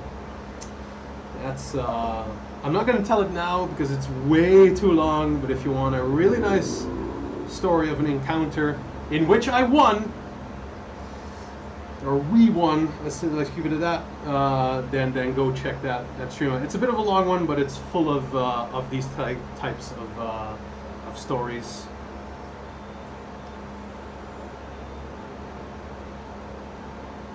And so we were gonna do a second story time, me and Lara, but at one point we were gonna, and then I just felt horrible. Everything went wrong for me that day. It went super bad, so I wasn't in the right headspace to be my energetic self and tell stories, so I kind of canceled on her and we postponed it. Then afterwards, Lara wasn't feeling up to it, and now my business picked up, so I was busy. She had university, or has university, to prepare, so the podcast is again a bit on a downside. We're not super consistent with it, we know, but we kind of just do it for fun and just to chill out and hang with people that want to join and listen to two idiots speaking. But yeah, the storytelling one was really successful, with a lot of people tuning in, and that's why I wanted to do a second one. We're going to do it eventually. We just have to discuss time again where it's convenient for both, because we both have busy lives. I mean, she has school. We both run a business outside of it. She sells her masks from Naruto and all that stuff. I sell smoke machines. So, you know, time is somewhat limited. That's why I'm also doing this stream now. I wanted to paint this up for, I think, 2 weeks now, but just didn't get around it. This whole YouTube setup I had to do, I was preparing for that yesterday and the day before. Now I just, I'm just gonna paint. Doesn't matter if nobody shows up on stream. I'll just put it on, and we'll see how it goes. And that's basically the philosophy I do with everything. It's just starting is the most important thing. I think a lot of people never start with something because they worry about how it will go. And then once you do actually start, whether it be a new material or a new cosplay or whatever, just start. And it will pick up, your flow will take you where you need to go. At least that's always what's worked for me.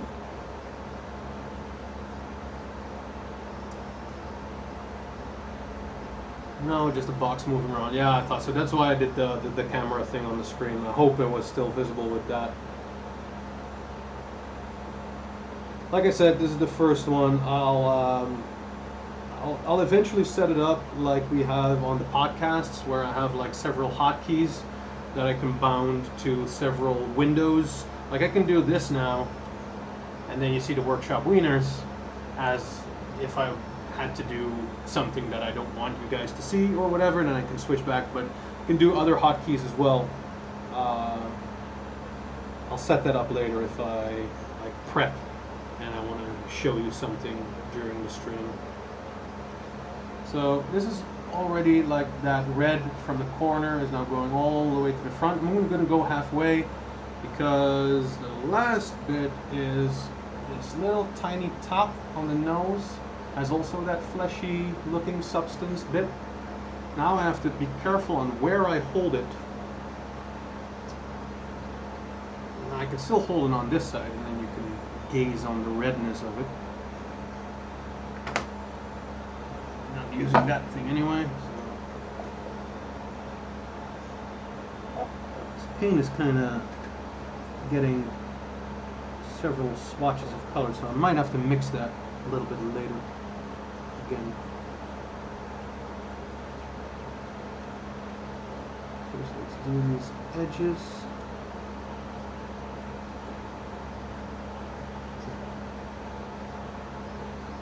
Hand painting in itself, I have only, I think, hand painted the I have a Guyver 3 statue that came in as a kit, and that was completely hand painted. And I kind of forgotten how mesmerizing and relaxing hand painting can be. You're just focused on one little tiny part all the time, and it can be quite calming and relaxing.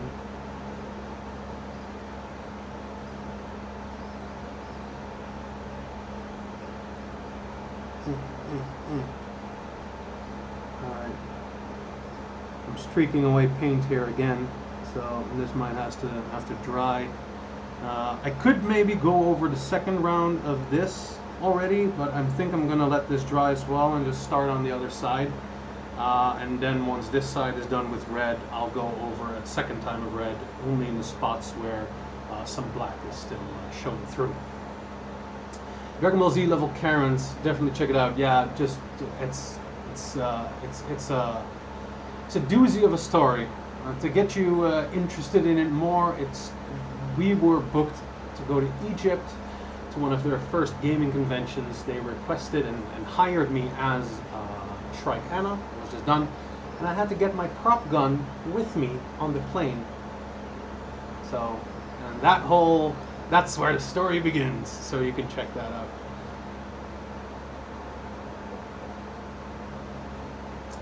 Yeah, I should really contact Lara and see when she wants to do story time too. I even have a post-it, like digital post-it on my desktop with some stories already that I remembered happened to me, and that's then just easy to remember. Like the Iron Man stolen one is one of those stories. Even though it's a short one, it's still quite interesting that somebody decided to accuse me first, then change it, when all I had to do was scroll down for his answer. So, yeah. Don't you ever worry about brush strokes? With this? No. Because that's why I'm also using, glove sticking to me, that's why I'm also using enamel paint. It's nice and thick. Touched paint. That's why I'm also using enamel. It's nice and thick, and it kind of levels itself, if you can call it. I am using these fine-tipped brushes. They're pretty cheap, but they don't leave brush strokes. I do have brush strokes when I use the Tamiya acrylics, but then again, these are also primarily for airbrushing, I think, but the Tamiya ones, I think, are for airbrushing. I might be wrong, but I think these enamel ones are primarily used for hand painting, like the small Warhammer figures, D&D figures, all that stuff. So it really lends itself to painting by hand, and they come in a very, very broad range of colors. And even if you don't have the color like I did, you can just mix and match.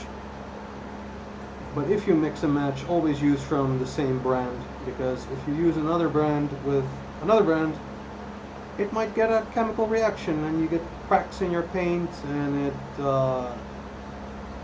it might use different solvents, and then that reacts to each other. That's what you sometimes see on replica prop maker threads, that, oh, look at my prop, it cracked, what happened? And most of the time it's when they used like brand A of spray paint and brand B of clear coat, and then it mixes together, and then you get all the groovy cracked lines. Sometimes it looks even nice, but it's not the end result the maker was hoping or aiming for. So most of the time it's that. Sometimes it's also due to humidity in the air, or that your container, like let's say you work in a basement, in a shop, and it's super cold. The paint itself and the solvents might be way too cold, and then it reacts when it hits your prop.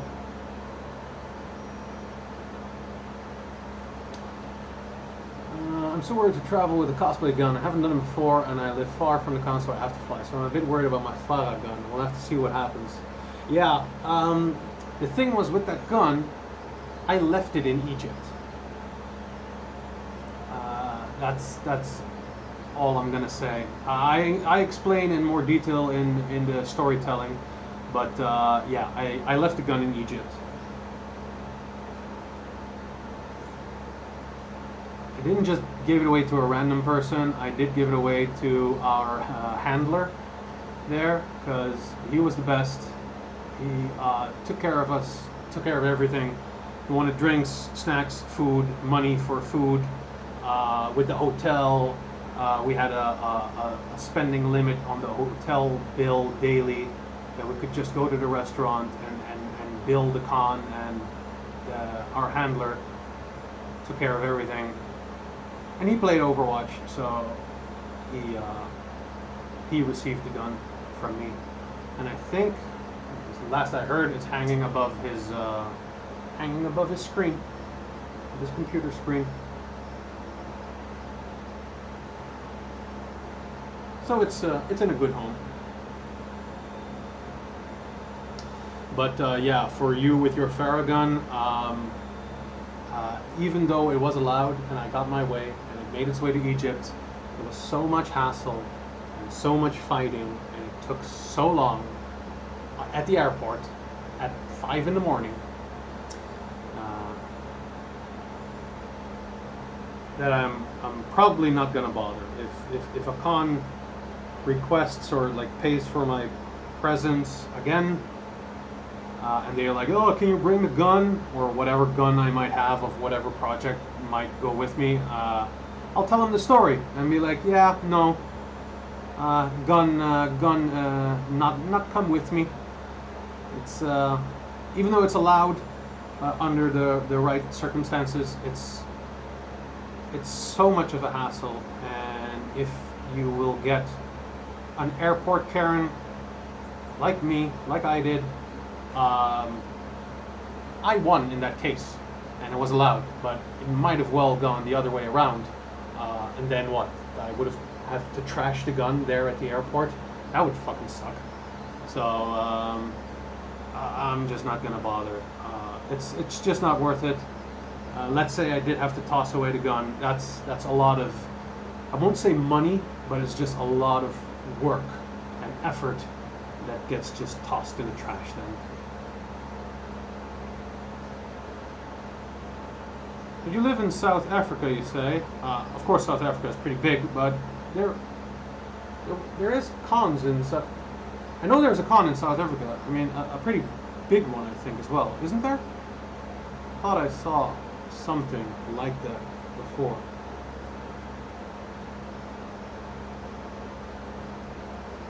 So this side is now also sort of done.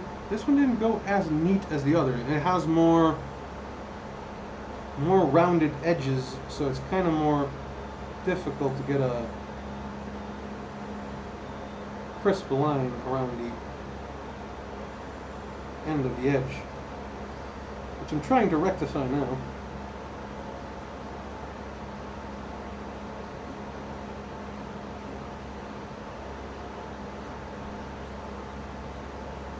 It's going a bit better. Not that anybody will see a lot of these little details. It's more the big ones, but you know, you want it nice, you want it neat.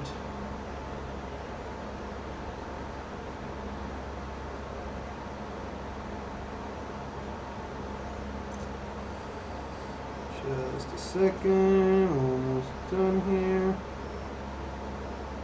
Yeah, it's fine for now. Oh, I didn't know that. I haven't done 3D prints yet. Would like to, so didn't know what painting it was like. Oh, okay. No, it's pretty. Yeah, with 3D prints, of course, you get like the layer lines, so you do want to smooth it out. The most common way is, of course, sanding. There is the way that I do it with vapor smoothing and sanding. Yeah, like you can see, and a lot of people still call me crazy because PLA can't be vapor smoothed. Well, check out my previous video and you'll be convinced otherwise. all the black parts you see now, except for the ones I sanded on stream, this part, because it was oriented like this, so it had heavy stepping here. Only this, and this has been sanded, and also on the other side. All of this other black that you're seeing now, not a single piece of sandpaper has touched that. Let's see if I can move in closer. Not a single piece has touched that. And I printed this at 0.2 layer height. And if you know, then you'll see, especially with black, if you paint it black, you can see every little layer line out there. You can see it all. So you can vapor smooth PLA with acetone. With acetone, the same material you can use to vapor smooth ABS. Granted, doing it on PLA requires more equipment, a little bit more tricky, but it is possible. A lot of people say it isn't, but it is. Maybe I'm one of the first to discover it, but I got a lot of people who are like, oh, no, it's not possible. With that mindset, it's you'll never get anywhere, I think. If you always say, just because something was not possible a year ago, 2 years ago, 3 years ago, maybe it was not possible because nobody figured out the right method. So to say that something is or was impossible and still is kind of like limiting your way of thought, in my opinion. I mean, 50 years ago, there were no things like smartphones. Could you say it's impossible? No, because we have smartphones. So it might be a bold example, but you know, it is. You can.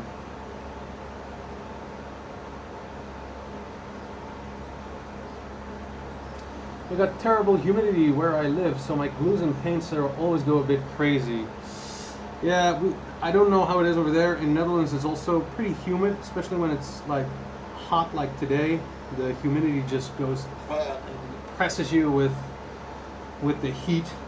It's the worst. But now I have this shop. It's like attached to our apartment. It's just this room used to be our big bedroom, but now we converted it into a shop. And the small bedroom that used to be the previous shop, you can see it in older videos. That's the bedroom now. We did a little bit of a remodeling. And but before that, I was downstairs in the basement, where it is pretty cold and humid. And then if you stored plastic dip there, then man, that was a pain. If you would really ruin your work if you straight from the can just whack went on your model. It was bubbly. It was the worst. One way to combat this, if you want to like go against it, is just grab warm water, nice and warm, and put your cans inside the warm water if it's been stored in a cold place. That will warm up the fluids and the solvents inside again, and it should be enough to get it back to normal.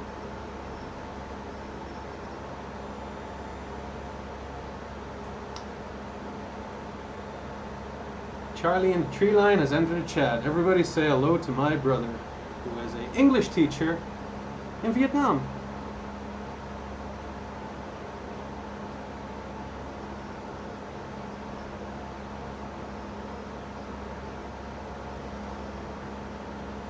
We were just talking about Karens here, my brother. And you can inform this chat how lovely it is in Vietnam that you don't have all these superimposed Karens who ask for managers and are super entitled, and how that just doesn't occur there. Yeah, Comic-Con started in South Africa 2 years ago. Before that, we only had little cons that fans built up. Yeah, I think that's also how it went down here in the Netherlands back then. In 2015, my first convention that I was at was Dutch Comic-Con, and it was more of the first like country name followed by Comic-Con, and that was my first con, and it was also their first edition of Dutch Comic-Con. So there were other big cons like Anime Con here, but I've never heard of them back then. My first con was just that one, but then I learned there were not many big cons in the Netherlands. Now there is. They're on more on the rise. No, now they're not, of course, with Corona, but you know, hopefully that will all end soon and see how that all goes.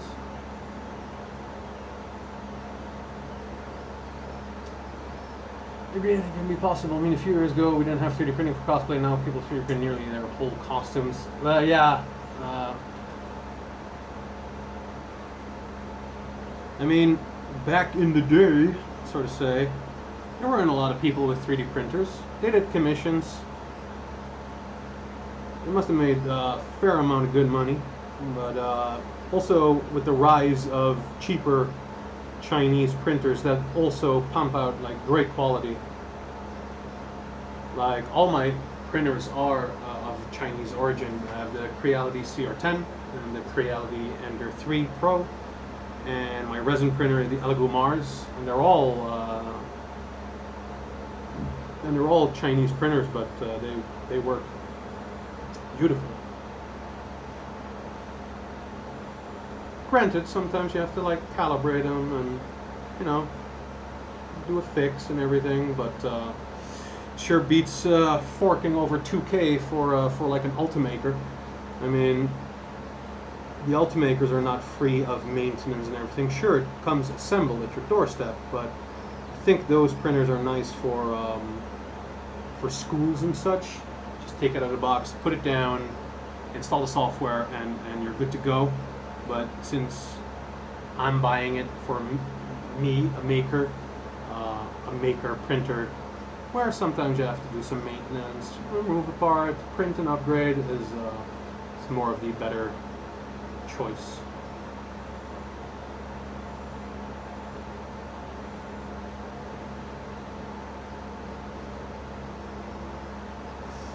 Getting there.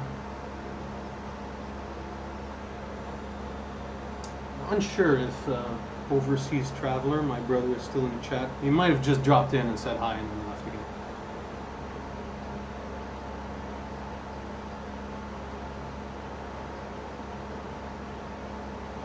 Unsure if he's working now as, like, if it's...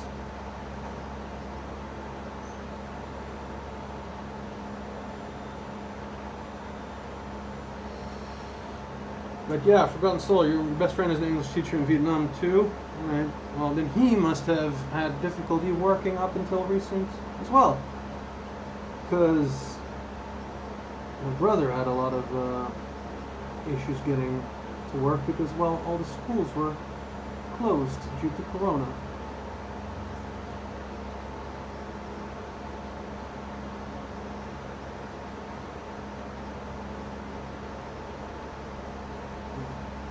Be really careful around these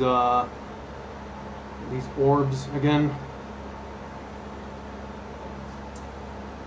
I still use wood glow for sealing. I like to use plastic there, but product's difficult to get here in South Africa. My local cosplayer just got Flexi something. Don't know how good. Does he have Flex Bond or Flexi Paint?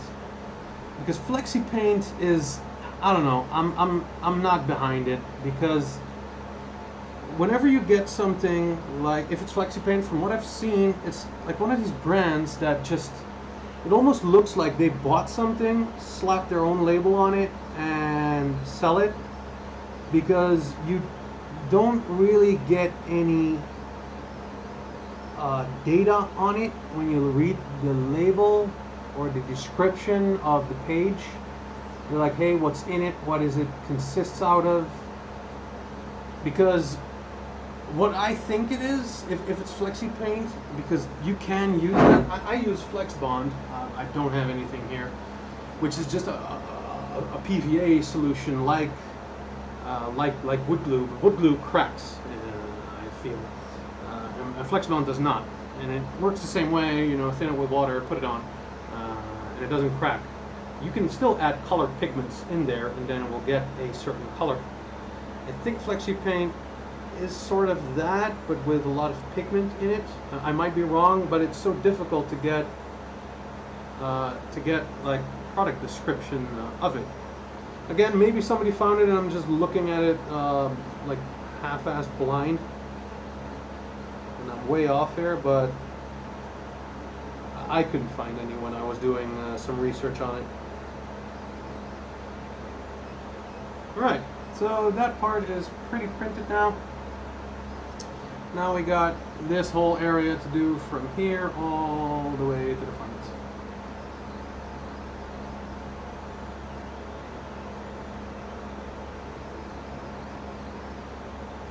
You can tell this paint is starting to thicken up a bit because it's been, of course, exposed to the air here and is warm, so it will react. So hopefully I can get this done, at least with the red, in a timely manner.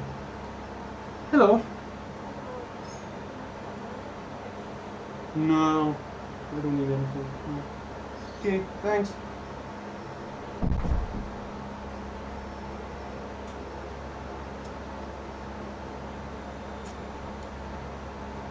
Thanks, dude. Thanks for dropping in. Yeah, YouTube streaming just seemed to be the better choice. As Twitch, I've streamed long ago on Twitch, only a few times under the Wayne's Workshop name. And since I've been doing more YouTube, yeah, I thought, and now they support streaming. Back then, when I even did Twitch streaming with Wayne's Workshop, I don't think YouTube supported streaming. So I was like, yeah, you know, I'll just move everything here and just do it all under one channel instead of, oh, I have this here and this over there, and yeah. It seemed like the better choice.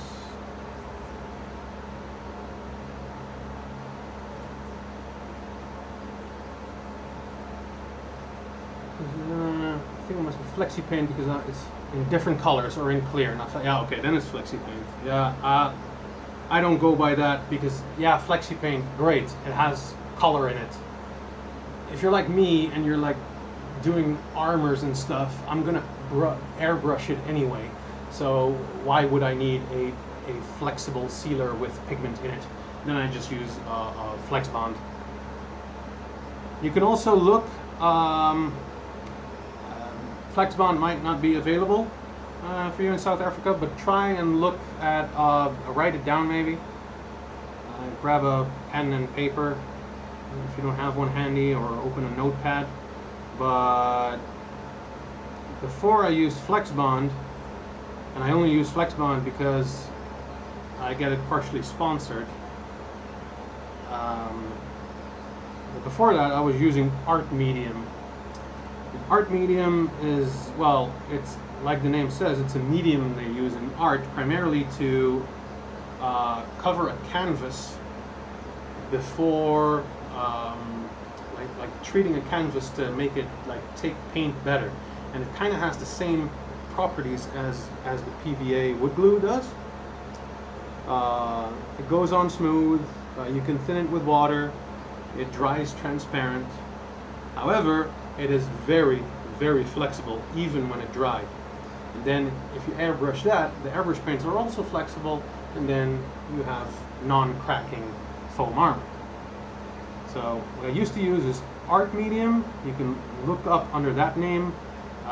It was known as All-Round Medium as well, or Painter's Medium.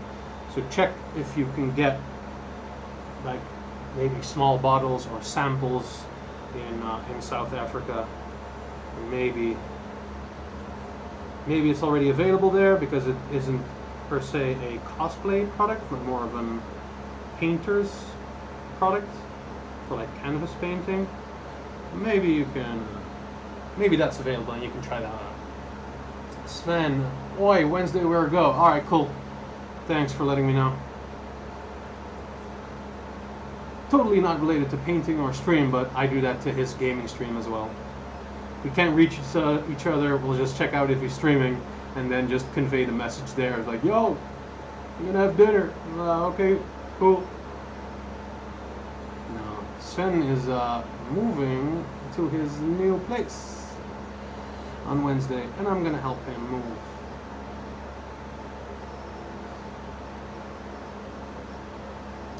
Alrighty.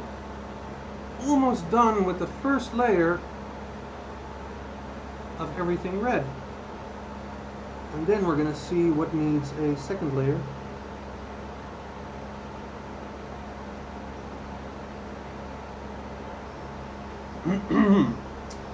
So thank you if you're still sticking around, even if you're like watching this live or you're watching this on YouTube later. I'm trying to like convey some more information, not only like painting, but also like the flex bond stuff that I just shouted, or the art medium stuff, or you know, the ones who do watch these long videos.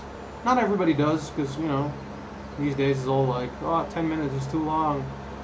So, but I know there's an audience for longer format videos. But nonetheless, if you're one of those, thank you for still tuning in and watching. Okay, last bit for this side.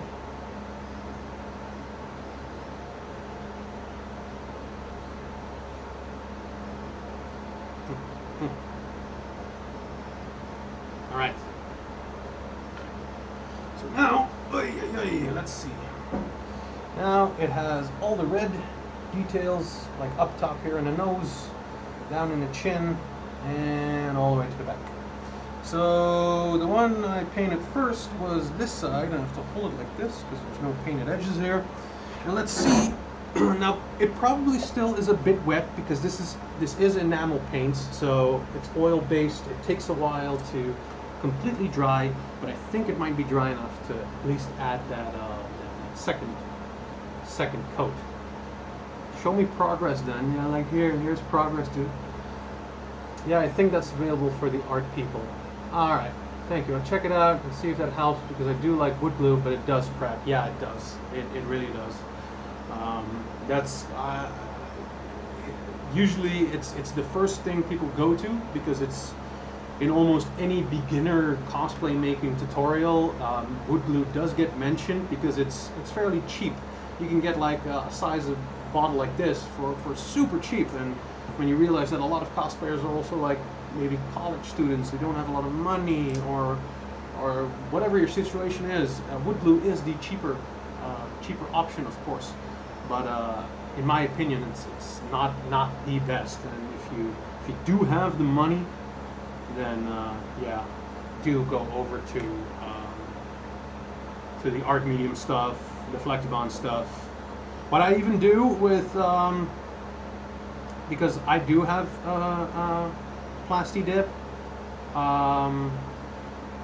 is I do the amount of layers needed with art medium, and then for the final 2 layers I still hit it with some Plasti Dip just to get that, also that black undercoat and that high shine underneath before I start any paint.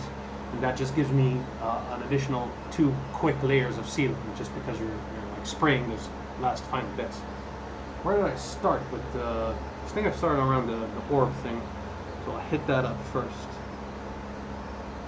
And I'll only go over the places where I can see some dark, where some of the metallic black is still showing through. What I'm doing is I'm dipping just a drop on it and just dropping it on top instead of super smearing it out. And I'll do that when the drop is like fully depleted of my brush, then I'll streak it lightly over it. You won't be able to see it on camera, but I did the orb thing now, and there were just like 3 tiny black spots that I just now kind of like blended away. This big part does have more.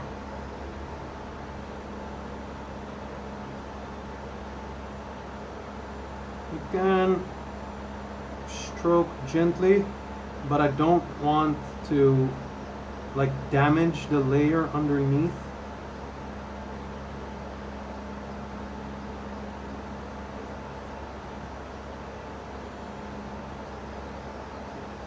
And of course, this would be better to airbrush, but I just didn't want to. And even though this paint is now starting to thicken up a bit, so I can see some irregularities. But what I'll do is I'll still dry brush some black inside here to make it all like kind of dirty and grimy. So that will all blend away eventually. If I really wanted to do a proper second layer, I would have to mix a second batch of fresh paint so that it's nice and liquid again. But to get another batch matching this exact color would be quite the hard task to achieve. So I'm just gonna hit these last dark spots, and then later I'll dry brush black in the crevices.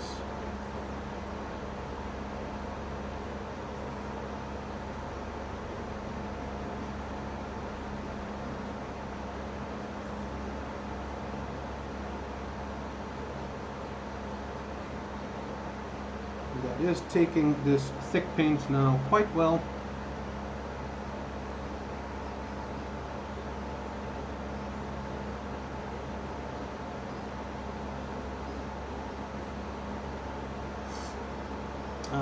Moving back to the little brush to go inside of that small crevice again. So it did have some irregularities here.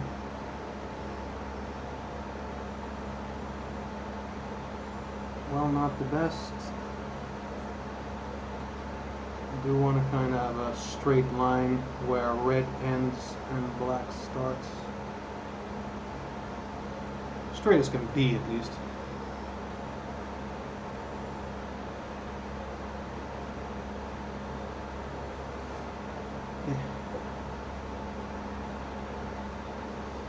Kind of have to have a little bit of focus here to have that steady hand, getting that straight line. I was actually going to make a separate video on this. I had some base recording of me sanding those little front parts and just applying the primer, but I thought, like, meh, I'll just do it on stream. Might be a little bit more fun, because the video would get really chopped up, and then it would be like a 2-minute video. It's like, oh, black, now it's red, now it's silver, done. So I thought maybe a stream would be the better setup for this. A little bit of red here on the nose thing, but I'll hit that with black later. Can I rest it on here? I probably can. That still gives off a little bit of red. Let's see, I have to not touch anything, but I have to, like, paint the nose area a little bit again. Let's see, looking good. So the mask, you have black and red. What does representing character? Skin, mask, armor, alien skin. The red is like the fleshiness of the alien, and it's like the power suit. It's like with Guyver, it's an alien suit, and it's a living organism. It's from a really old show, Guyver. This isn't even the main character. This is Unit 3. The main character is Unit 1, and it binds itself. Long story, it can bind to any living organism. It was designed as like of a worker space suit for the original creators, but when they bound it to human beings, the results were catastrophic and gave them like superpowers and all that stuff. So this suit always is in a different dimension than you, but always behind you. And then this red stuff is the fleshy stuff that envelops you, and the black stuff is like armory bits. I don't know, anime logic.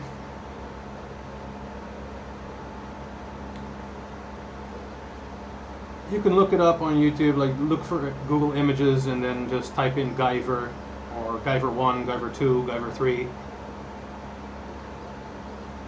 Eventually I want to make the whole suit, because that's a dream suit of mine, but I'm working on losing weight. I am, since October, I've been busy, and I've dropped now 8 kilos, that's 10, a little over 15 kilos I've lost now in weight in 6, 7, like let's say 8 to 9 months. So I'm still busy. Still have a ways to go, but I want to be on a good body size proportionately to this suit. So a face mask, when I saw the face mask, I was like, yeah, we're doing this, I want it.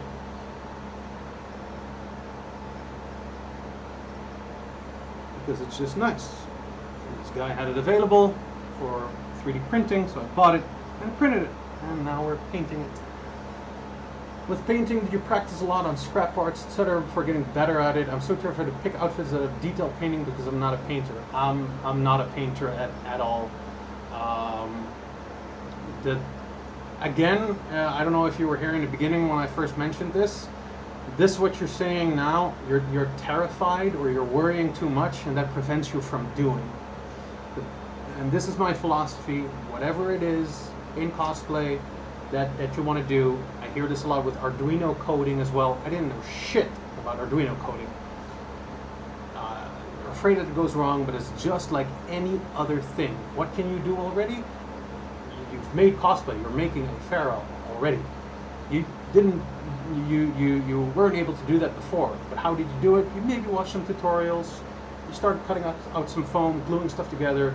You might have failed the first time, maybe even the second time, but the third time, hey, you were pretty pleased with the result, but you learned every time. But the main thing is you started doing it, and that first hurdle, that actually doing it, and not worrying about, oh, but what if this happens, or what if I fuck it up, or I'm too afraid.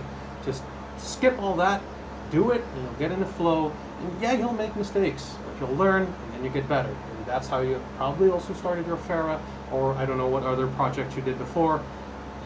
Maybe a few years you never even did cosplay, and now you do. So treat every other thing that you aren't doing yet but want to do, treat that in the same way. Just start doing it, start watching a YouTube video on it, maybe a few, order some materials that are needed, and start doing it.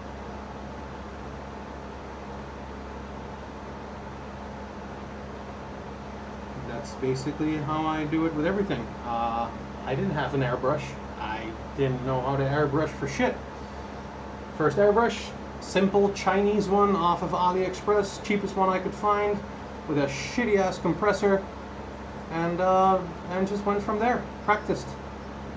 What you can do is build something like a foam base helmet, add some shitty details like stacks of foam in several details and poke holes in it, and seal that up and practice various styles of painting on it, because then it's not on your actual work, but it does resemble a actual thing, like a helmet with details.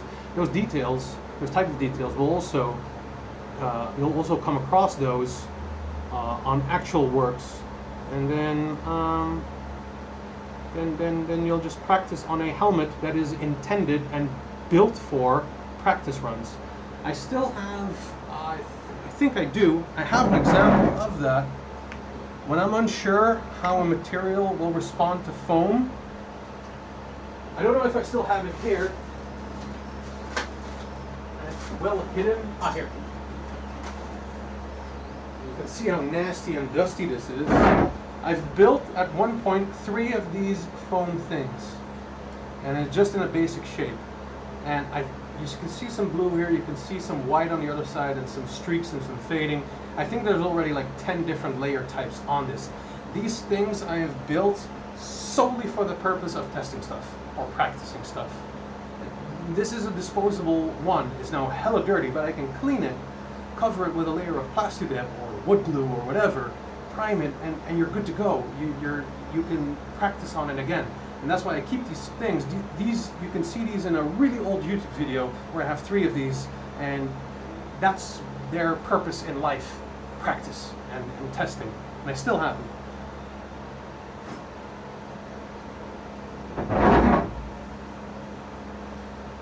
Not a lot of help on painting. Well, yeah, I think that's one of those things. Yeah, you just have to, like I said, you just have to start doing it.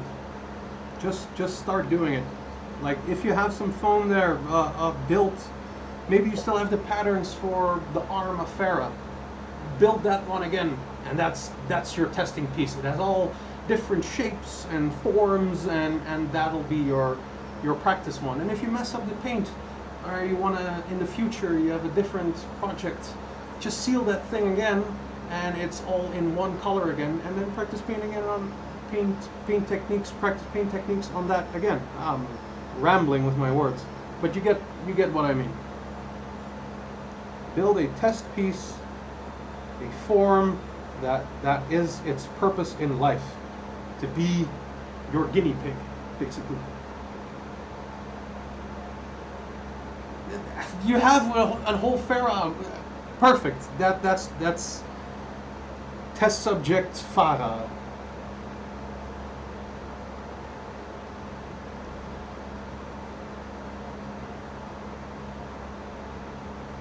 All right. I think. No, I still have to go. Oh wait, I still have to go on here. Now, I mentioned before I'm gonna dry brush this stuff black, like the red parts, but I don't think I can do that on stream because the red has to be fully dry to be able to do that before I can go over it with black dry brushing. And the stream has been going on now for 2.5 hours.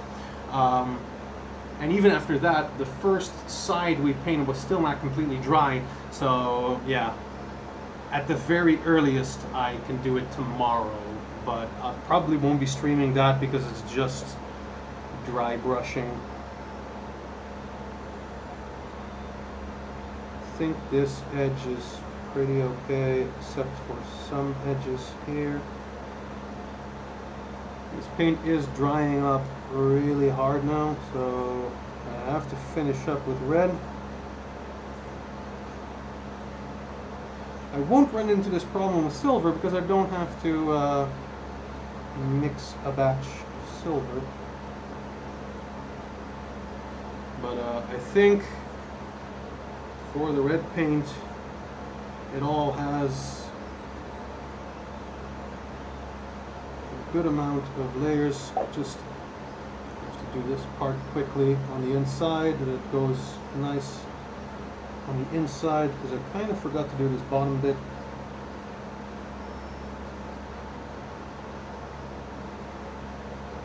Just hitting this quick.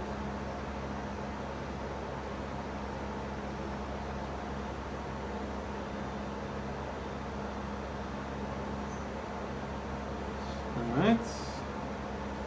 A bit more on this side. Just want the red to go around it to the inside, so that it's the sides that are visible would be all red. Alright, and that's it for red. This brush can go. Now it is all nice and red.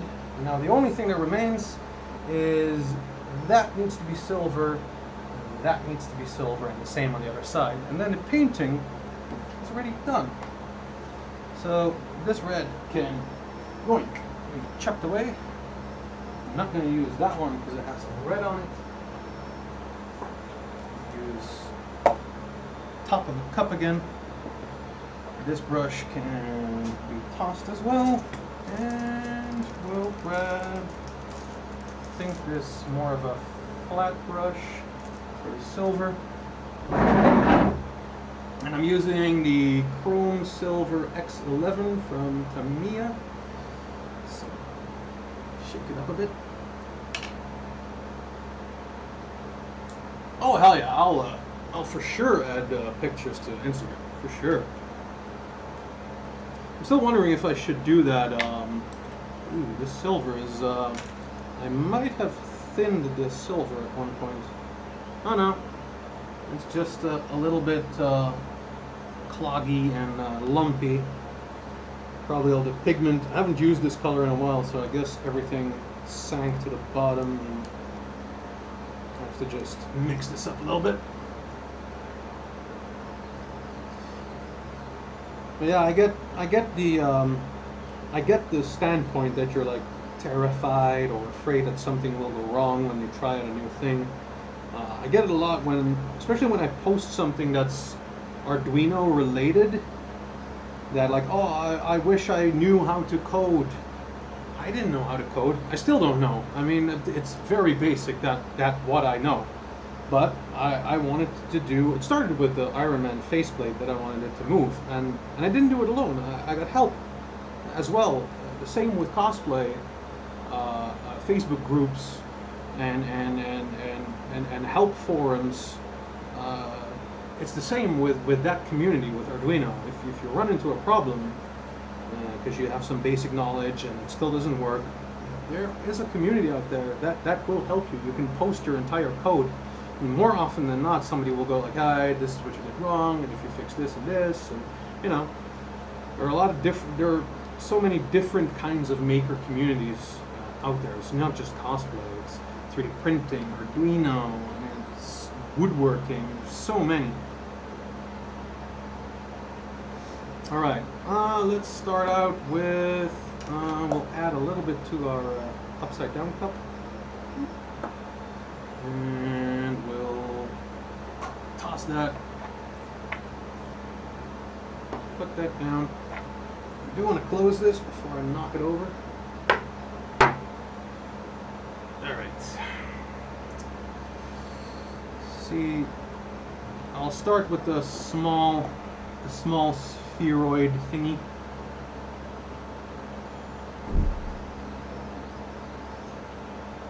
Try to lessen the amount of paint because I really don't want to hit any of the mask with this. I'll show you in a bit on camera, but I have to get this line around it pretty straight, so you don't want to mess it up.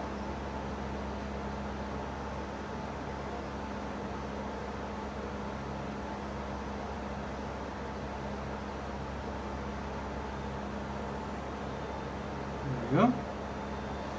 That's the line. Now I can add the rest.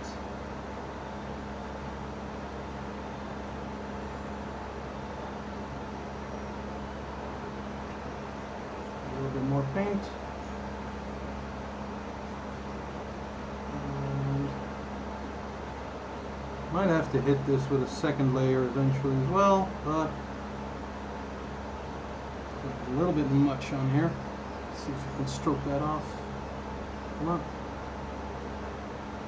Now it's leaving marks.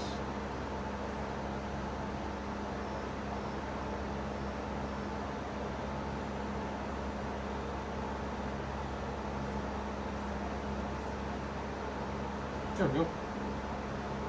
And that's a little ball. Now you can see it. From the front it's better. Here it's about a halfway, and it's sort of like a breathing hole. Because you know your mouth is there, and it's like fully encapsulated, and you still need to have like some air come in. Or be like a Karen, like, oh, I can't breathe. Now this red paint is still wet, so I have to hold it really uncomfortably.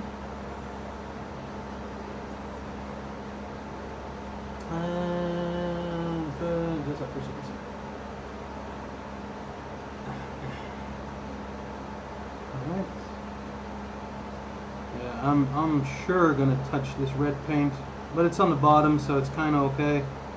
Probably won't even see it.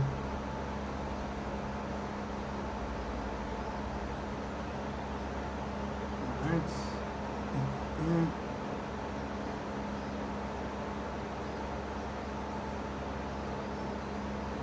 Don't want to add too much because otherwise it will sag. And again, this would be better to airbrush, but then I'd have to grab the tape and go all around it, and just for such a small area, I'm not gonna bother. I'm just gonna do it by hand.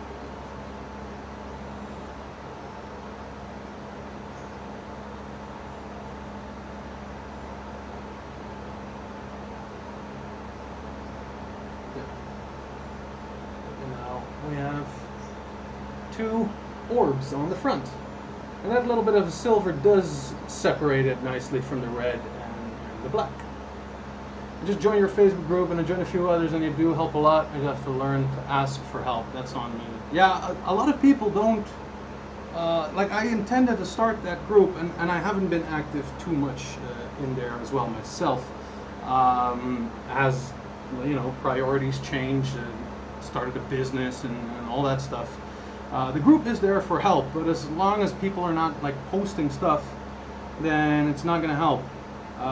There is a way to keep the group more active. That's like when you see in Camui's group. Of course, it's way bigger, but it's she has mods that do the community thing, which is nice. It's like, oh, Whip Wednesday, what are you working on? And it kind of keeps it active, but it also invites people to post themselves more.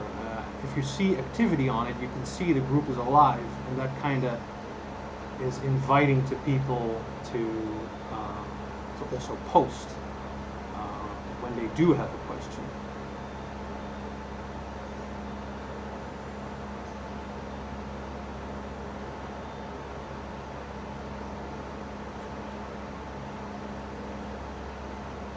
Alright.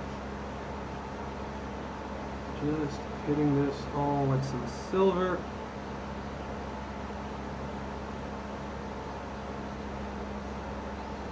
So far, streaming to YouTube seems to be going without a hitch, except for my microphone that cut out in the beginning. But I'll see if I can chop off those first 20 minutes from the YouTube with the editor. Hope I can. Because for some reason, normally the microphone was linked to the other mic, or at least this webcam, because it's closer to me, and this one is like way further, but now it's on this one. But yeah, it didn't want to go. It said not today.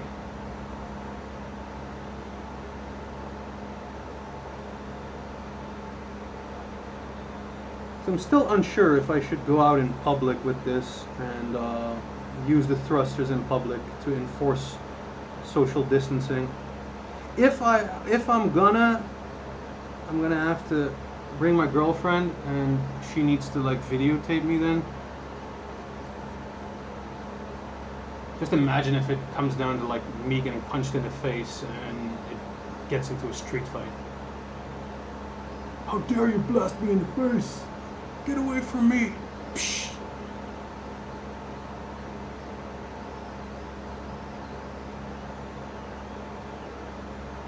My imagination is just running wild. Don't mind me. Would make an interesting video though.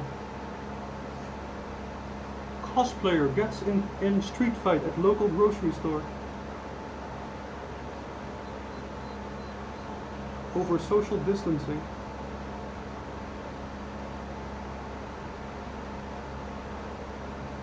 Yeah, it's a little bit spotty here now with the silver, but maybe I'll just dry brush this as well. I'm getting some air bubbles in here.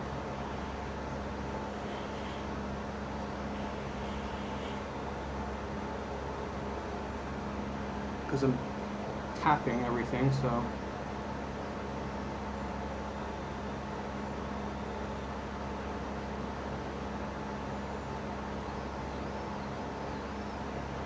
But it's okay.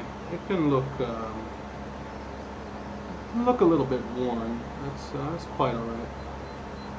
I make my cosplays always already kind of grimy and worn. I don't like the clean look. I think if you wear armor, it's never going to remain clean anyway. And when you battle damage your work, you get to use like blacks and silver and browns, and all that extra color just, I think, adds to the overall dimension of your work. Have you ever met your favorite cosplayers? Not really. I mean, I admire some makers in over in America, but I've never been to America. I met my buddy Core Geek, Eric, from Core Geek Creations a few years ago because he was invited to Comic-Con Stuttgart. So that was nice actually to meet in person after only, you know, knowing each other through social media. So that was nice. And we had dinner, we had some sushi at a restaurant. That was just nice to hang out with, I wouldn't say so far as admire, but I respect the work he does, and I just consider him a friend.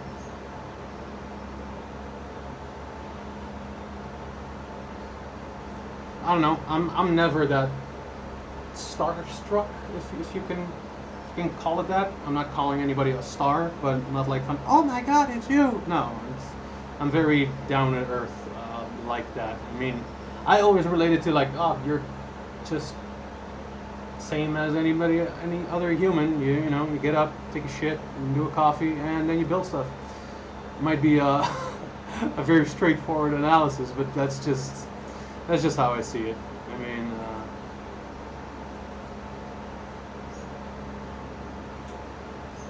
But if I do like your work, I can. And there are a lot of makers I respect for their work. It's just amazing what some people can crank out. Not even like with foam, but also like sewing and all that stuff. It's amazing. I've had only limited experience behind a sewing machine, and it's mediocre at best, but what some people crank out on their sewing machines, it's insane. And I still respect it and admire it nonetheless. I mean, it may not be my go-to material or way of working, but like the craftsmanship in itself is worth admiring and worth noting. I'm waiting for the viral video and we'll be like, oh yeah, remember? So, yeah. Yeah, that'll be something. Or just some company takes it over, you know, takes the idea over and makes gas-powered face masks to enforce social distancing. It's like, that's a genius idea, we'll take it and we'll sell it. People getting too close to you, just hit the button and bam, they're gone. It sounds like one of those TV Telcel commercial. Social distancing enforcer 3000 plus. Order now and get one for free.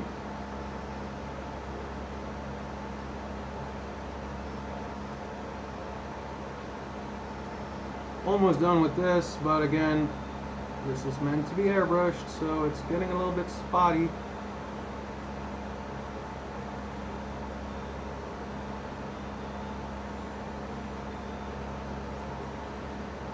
Still fine. Doesn't have to look super clean.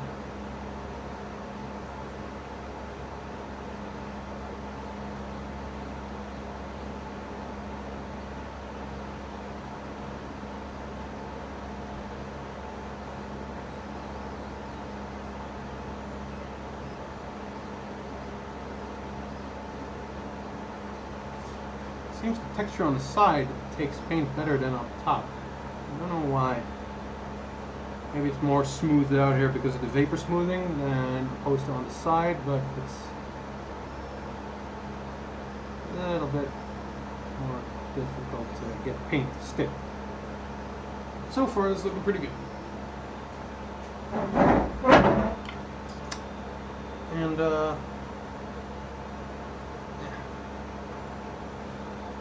that right now is how it looks.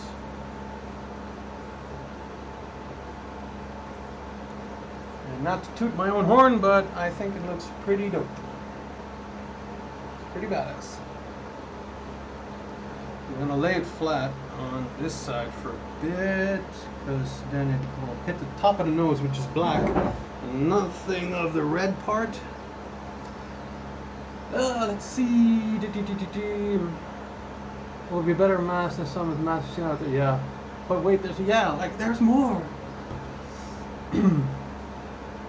Call now, we will include this free eye mask too, and a face shield and everything with it, and hand gel. So I think, I don't know if this side silver's probably not dry enough yet to add a second layer of silver. Let's see if I can, a little bit. This acrylic stuff dries a little bit sooner than the enamel stuff. Kind of want to, now that it's more dry, I'm going to smooth out a little bit of those air bubbles. So I had some air bubbles for some reason. Probably from all the tapping I did. Yeah, that's much better. Now it's more of an even silver. Probably not capturing that anyway because the light hits it really bad. But yeah, it is silver. Same here. I'll just tap some silver on it and then get most of it off. And then just blend it some. No, it's not dry enough yet. I just took off a piece.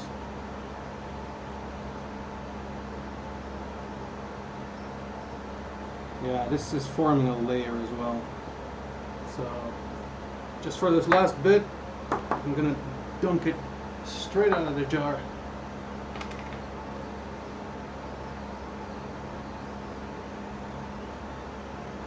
Tap it a little bit. Yeah, that's much better.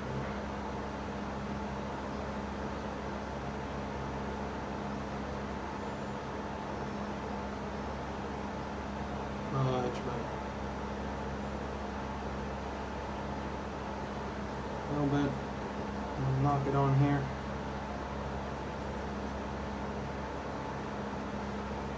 Alrighty. One more show and tell. That is the Guyver 3 face mask, fully painted. I'm not going to airbrush or dry brush this yet.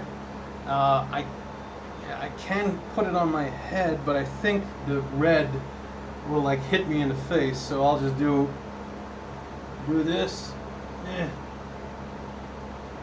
and barely not touching my face at all, and it seems to be looking pretty good. It will go back this far. So that's it. I'm gonna let this sucker dry on the stand. Just have the elastics around it, like so. Just let that dry, and yeah, that's it for the stream then. I'm gonna really weird timing. I just ordered a Guyver 1 face mask from a seller on Etsy the other day. They also make a Guyver 3 face mask. Yeah, I saw the 3D modeler of this one also did Guyver 1, and I was seriously contemplating getting that one because I really like the color of Guyver 1. The I don't know, the aqua blue turquoise. I don't know the translation. That color. But still, Guyver 3 has a special place in my heart, so I went for Guyver 3. So yeah, this is a stream. I'll cut it for now. It's been 3 hours total now, minus the 20 minutes of no audio in the beginning, but I'll cut that off. Everybody who stuck around, thank you. Thank you for joining. It's been fun, but I can't do anything more. It has to dry, so I'll just go and play games. So thanks again for watching.